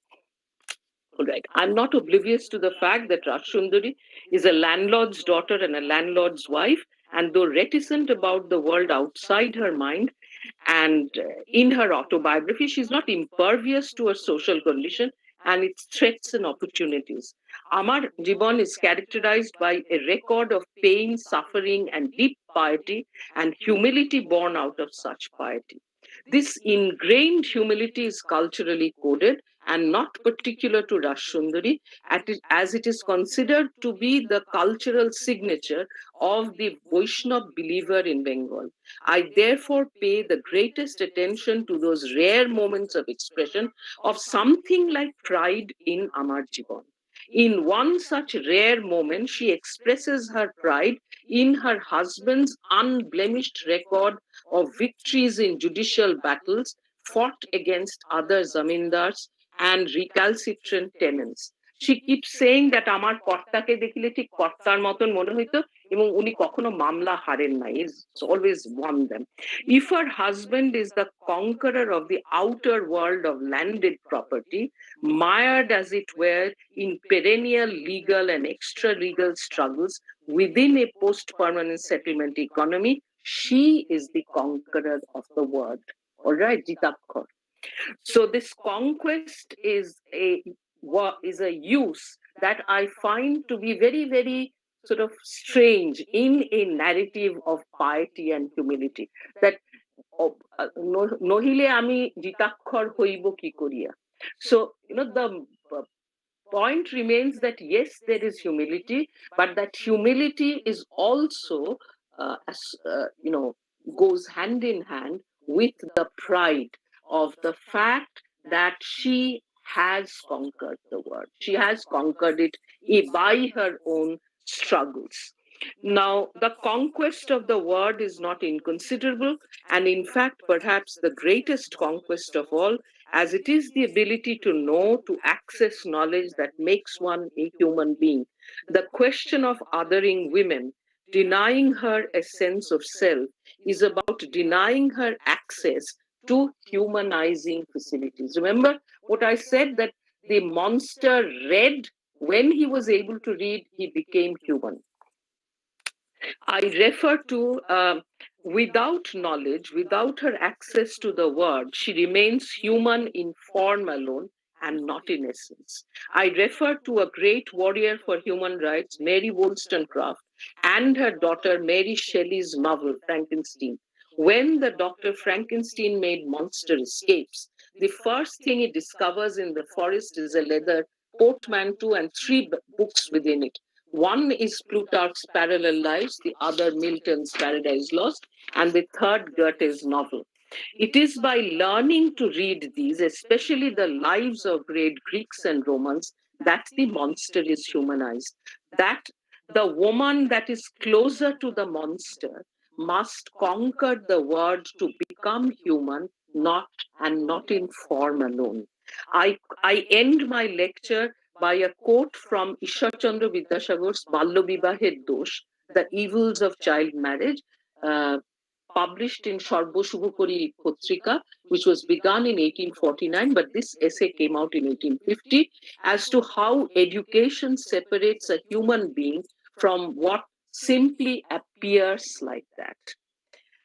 Ar নববিবাহিতা বালক বালিকারা পরস্পরের চিত্তরঞ্জনার্থে রসালাপ ইত্যাদি সর্বদা সযত্ন থাকে, সুতরাং তাহারা বিদ্যাধানে বঞ্চিত হন এবং কেবল মনুষ্য মাত্র অনুমান ধরেন, বস্তুত প্রকৃত রূপ মনুষ্য গণনার মধ্যে আর পরিগণিত হন না. All right, the girl child, notes Vidyasagar, that is wedded off in her infancy and thus denied even the meager opportunities in a fundamentally denied from her human pursuit and reduced to human form alone, bereft of human essence. To be Jitakkar is to be a human with human rights and claims, and any study of gender is ultimately a study of greater human rights. Thank you. So thank you, ma'am, for the fascinating talk and mesmerizing us once again in a very lucid and precise manner. So now I request my colleagues to conduct the question and answer sessions in a precise manner, because ma'am has a meeting. So okay, yes, thank you, ma'am. We have received questions from the students. Here it is Anna Pandey who asked, can Amarjeevan be called an example of a teacher feminine? Yes, this is a question I really can't answer. I do not think it is an écriture feminine, but because it is, there are these whole, you know, uh, cultural circles around her, such as the reading of the Bhagavad, such as the listening to the Kirtan, such as the oral recitation. So it's not like she was unaware of the word. The word came to her in a complex oral medium.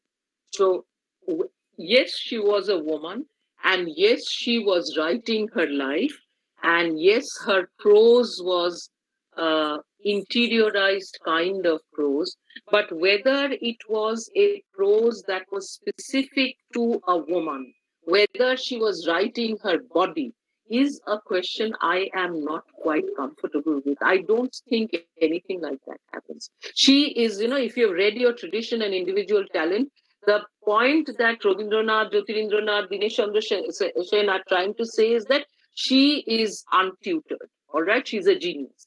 Nevertheless, research shows that she was embedded in the word. There were regular kirtans and recitations of the of Chaitanya Bhagavat, and those books were also lying in her. And there were a lot of people, sadhus who came to her place, who were reciting the words. So she was within a literate world. And that literate world was primarily male. So I can't answer this properly. Thank you. Nandini, can I ask you something?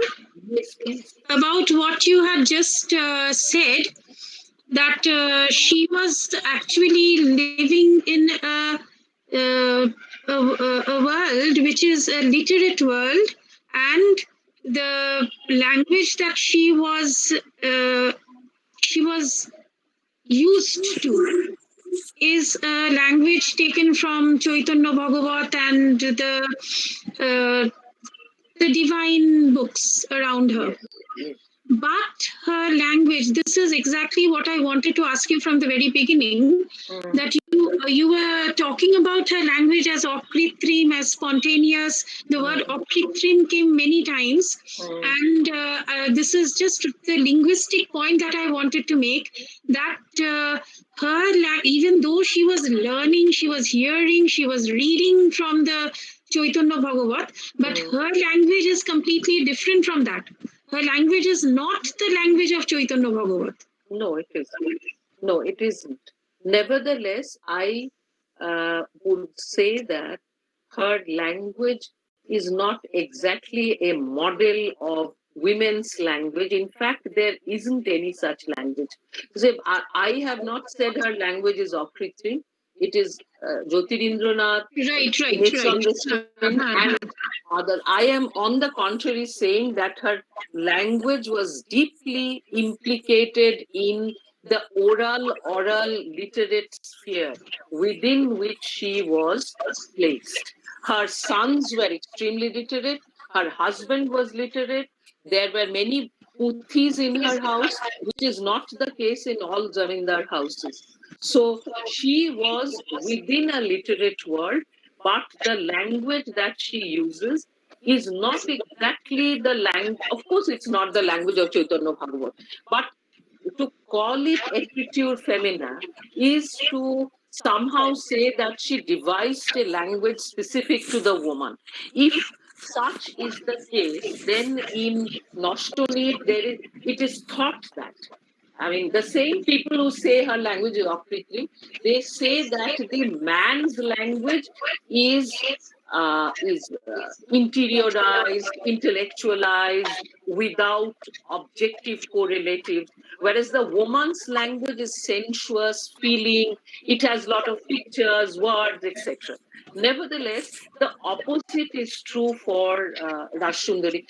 Rashundari's entire book has not a single image of the world, apart from that dream where she sees her son, who is going to die, across the huge Podda river.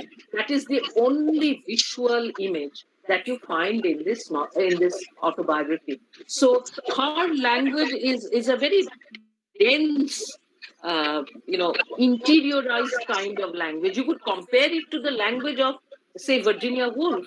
I mean, I don't in any way find her language to be particularly non-intellectual or, of the body, if any such binary can be made.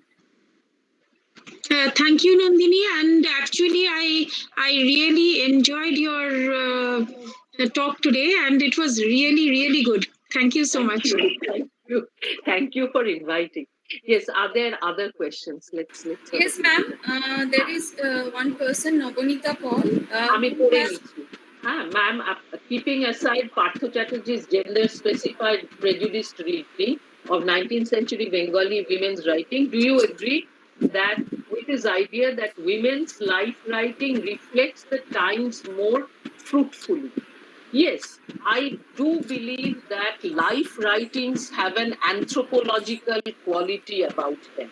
Life writing is, as Tonika Sarkar says, the word meeting the world. All right. So, yes, the winning the word has made women human. Because without the word, the woman is less than human. For me, any gender studies is about extending the boundaries of human rights. And by giving the word or taking the word, the woman becomes human, not just in form, but in essence. All right. So I think I have, it was a male prerogative. Yes, of course, the learning, reading was always considered to be it was denied to the lower castes, it was denied to women, because it was thought that this would take away the prerogative of men.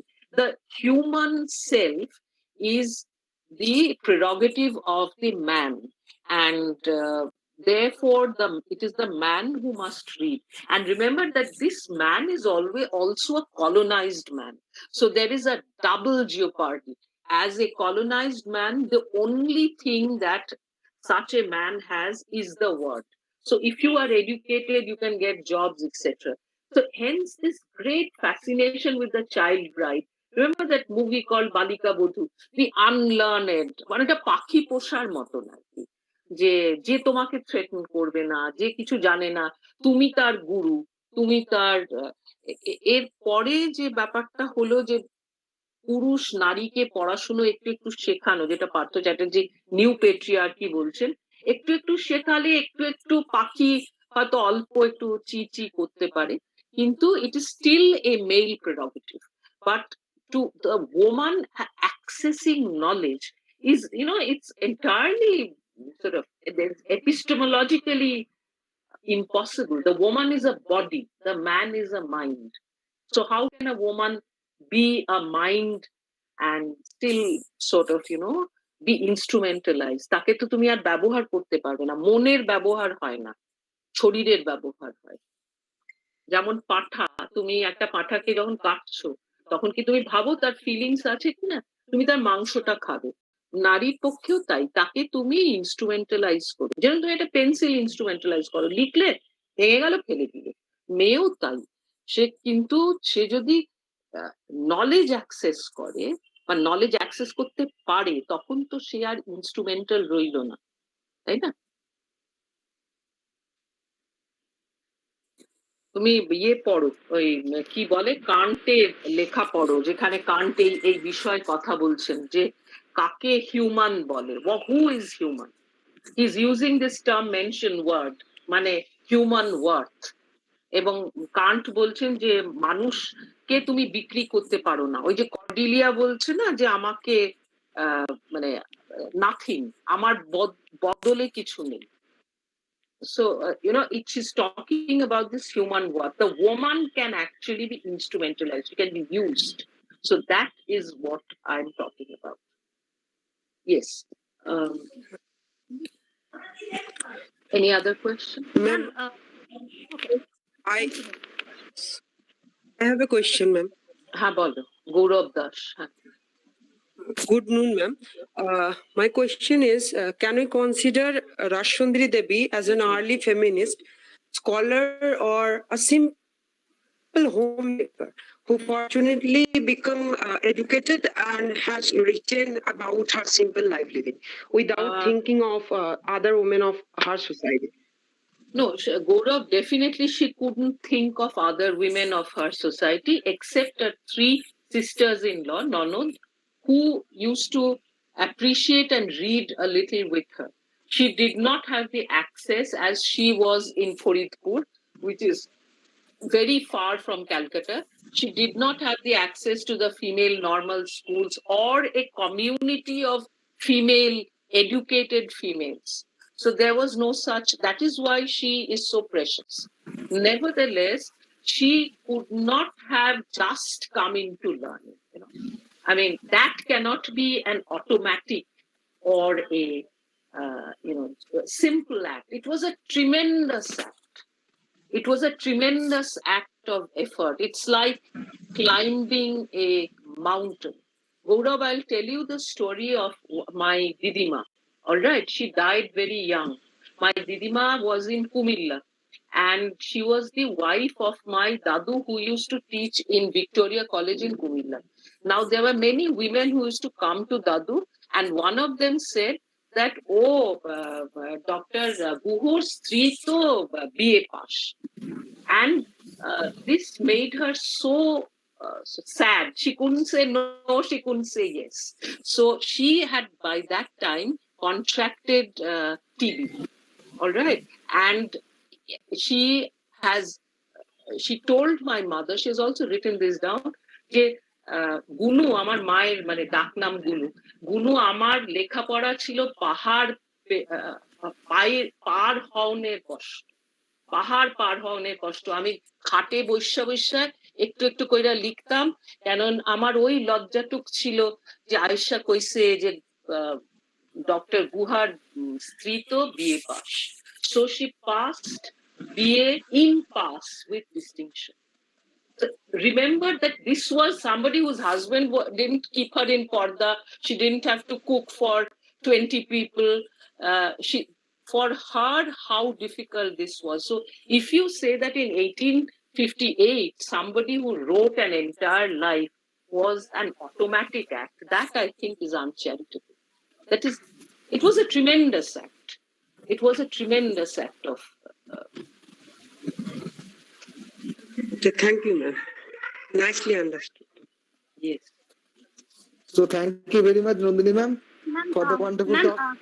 Joyita Ghosh, arekta proshno ache. Ha, Joyita bole na. Ma'am, thank you. It's wonderful to be here today, and I'm so happy that I feel like I'm in the classroom at Bethune College.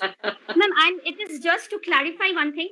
This is just out of curiosity I'm asking. That why the protagonist, why she was so scared since her childhood? Because it's my personal experience when you are taught humility at a very young age, and when something is instilled in you constantly, I felt it in my personal life that you will suffer, because in my personal life I have suffered a lot, because I always felt that if I was not taught to be that much humble since my childhood, maybe I would have been more I could have articulated better in situations which demanded me to do so.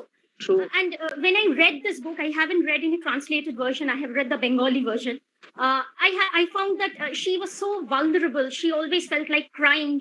What is the cause? Is there any cause? The cause is the fright, Joyita. The cause is the fright of a woman who is going to be, going to face every problem, every torture, every pain, every humiliation. So even before it happens, there is this sense of uncertainty. Ma amake kauke diye debe kina.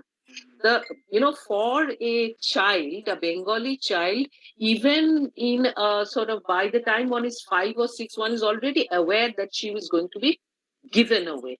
And she's aware of the problems of patrilocality, the violence of patrilocality. আরেকজনের বাড়ি গিয়ে থাকতে হবে, সেখানে চাকরের মতন থাকতে হবে, মুখ তোলা যাবে না, কোনো কথা বলা যাবে না। যেখানে মা এত স্নেহময়ী, সেইখানে এই ভয়টা তো একটা প্রচন্ড ভয়, এটা তো মৃত্যু ভয়ের মতন, তাই না? যে আমাকে একটা জায়গা যেটা আমার মায়ের কোল, সেখান থেকে আমাকে ছিনিয়ে মা যদি ওর খারাপ হতো, মা যদি ওর মানে কষ্টদায়ী মা হতো, তাহলে কিন্তু ওর এই ভয়গুলো হতো না। ওর she has separation anxiety from, I think, from 5 or 6, and she's a highly imaginative, intelligent girl, so she can see what is coming. She can see what is coming. But I mean, it's a lifetime of pain and humiliation. Hence this Joyita.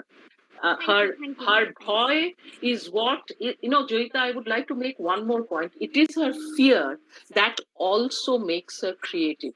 It is her fear that makes her internalize everything and work from within. বাইরের জগৎটা যেখানে এতটা ভয়, সেখানে ভেতরের জগৎটাকে সে সমৃদ্ধ করেছে, এবং সেই ঋদ্ধিটা তার মানে তার এই যে আমার জীবন লেখায় প্রকাশিত হয়েছে। ভয়টা ভালো জিনিস, জয়িতা। যারা খুব নির্ভয় হয়, টেক্সটটা পড়তে পড়তে আমি খুব নিজের সাথে কানেক্ট করতে পেরেছি এই জায়গাটায়, যে এই ভয় খারাপ জিনিস নয়। ভয়, যারা ইমাজিনেটিভ হয় তারা তো ভয় পায়, কিন্তু আর ভয়টাকে চ্যানেলাইজ করা যায়। ভয়টাকে জয় সবসময় করা যায় না, বাট চ্যানেলাইজ তো করা যায়। So Joyita, you will do the same. You will do the same, and you are doing the same. Thank you, ma'am. Thank you, ma'am. Yes. So thank you very much. So thank you very much, Nandini, for your wonderful talk. And now I would like to I'm sorry, I was wondering if I could ask a question. Oh, please. Oh, please. This is more like again, Nandini, this is more like an addition to what you just said. Just duto jinish. Ekta hocche je I have been reading the work of a trans activist and a trans theorist called Susan Stryker. And one of the best known essays, I mean, regarded as a landmark essay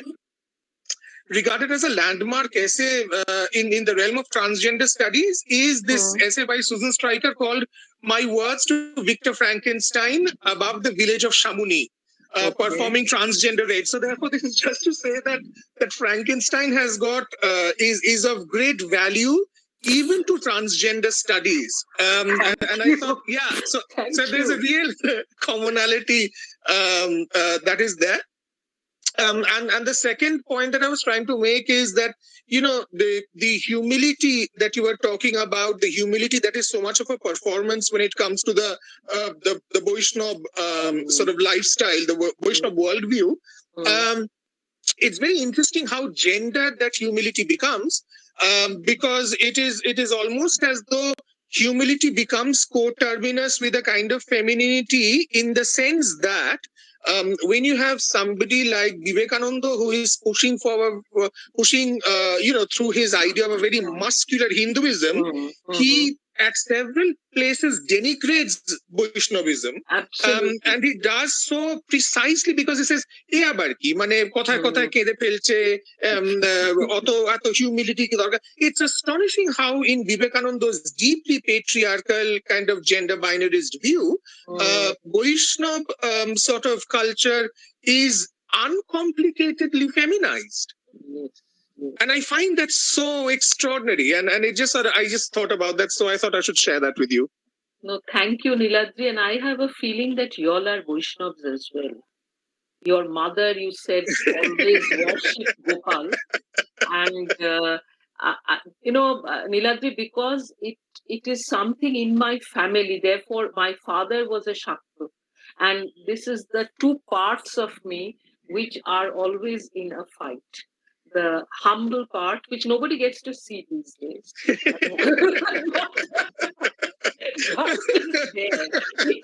rears its ugly head in, times when I can earn a little money and prestige. That's when it rears its ugly head. But the other point I'd like to make is that Chaitanya and Chaitanya's movement was deeply anti-Brahminical, because Chaitanya feminized himself.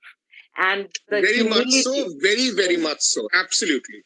So that is something I think that one would be aware of, and it's culturally coded. I mean, it's not like you can suddenly access humility. Humility will be part of your. It is something that you get in your lifestyle.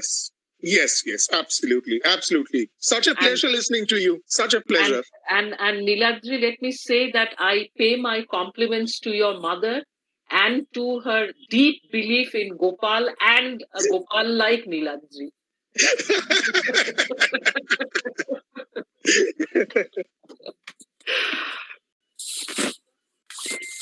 Yes, if there aren't any more questions, then I think. So finally, thank you very much, ma'am, for the wonderful session. And now I would like to invite my colleague Gargi Roy to deliver the vote of thanks.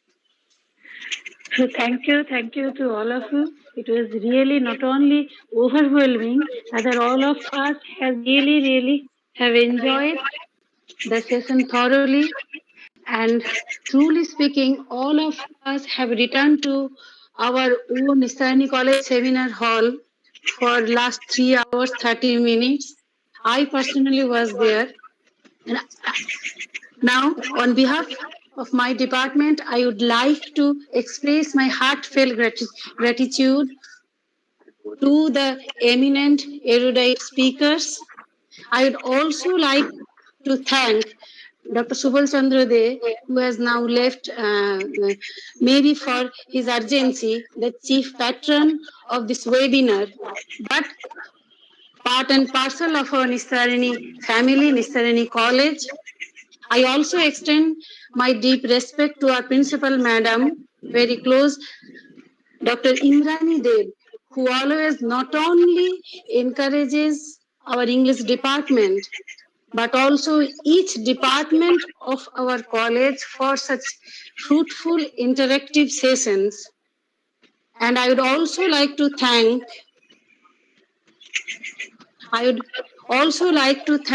Professor Nandudulal Sanigrahi, IQAC convener of our Nistarini College, who has given his support always. Last but not the least, I am very much thankful to my department and the organizing committee and the patient listeners, and above all, the students who have participated in a better way to make this webinar a grand success. Thank you all of you. Thank you. Now it's over to our HOD. Thank you. Thank you. Thank you all. So now we'll end it up. Thank you. Thank you. So should we leave? Is it over? Yes, ma'am. Yes. Okay.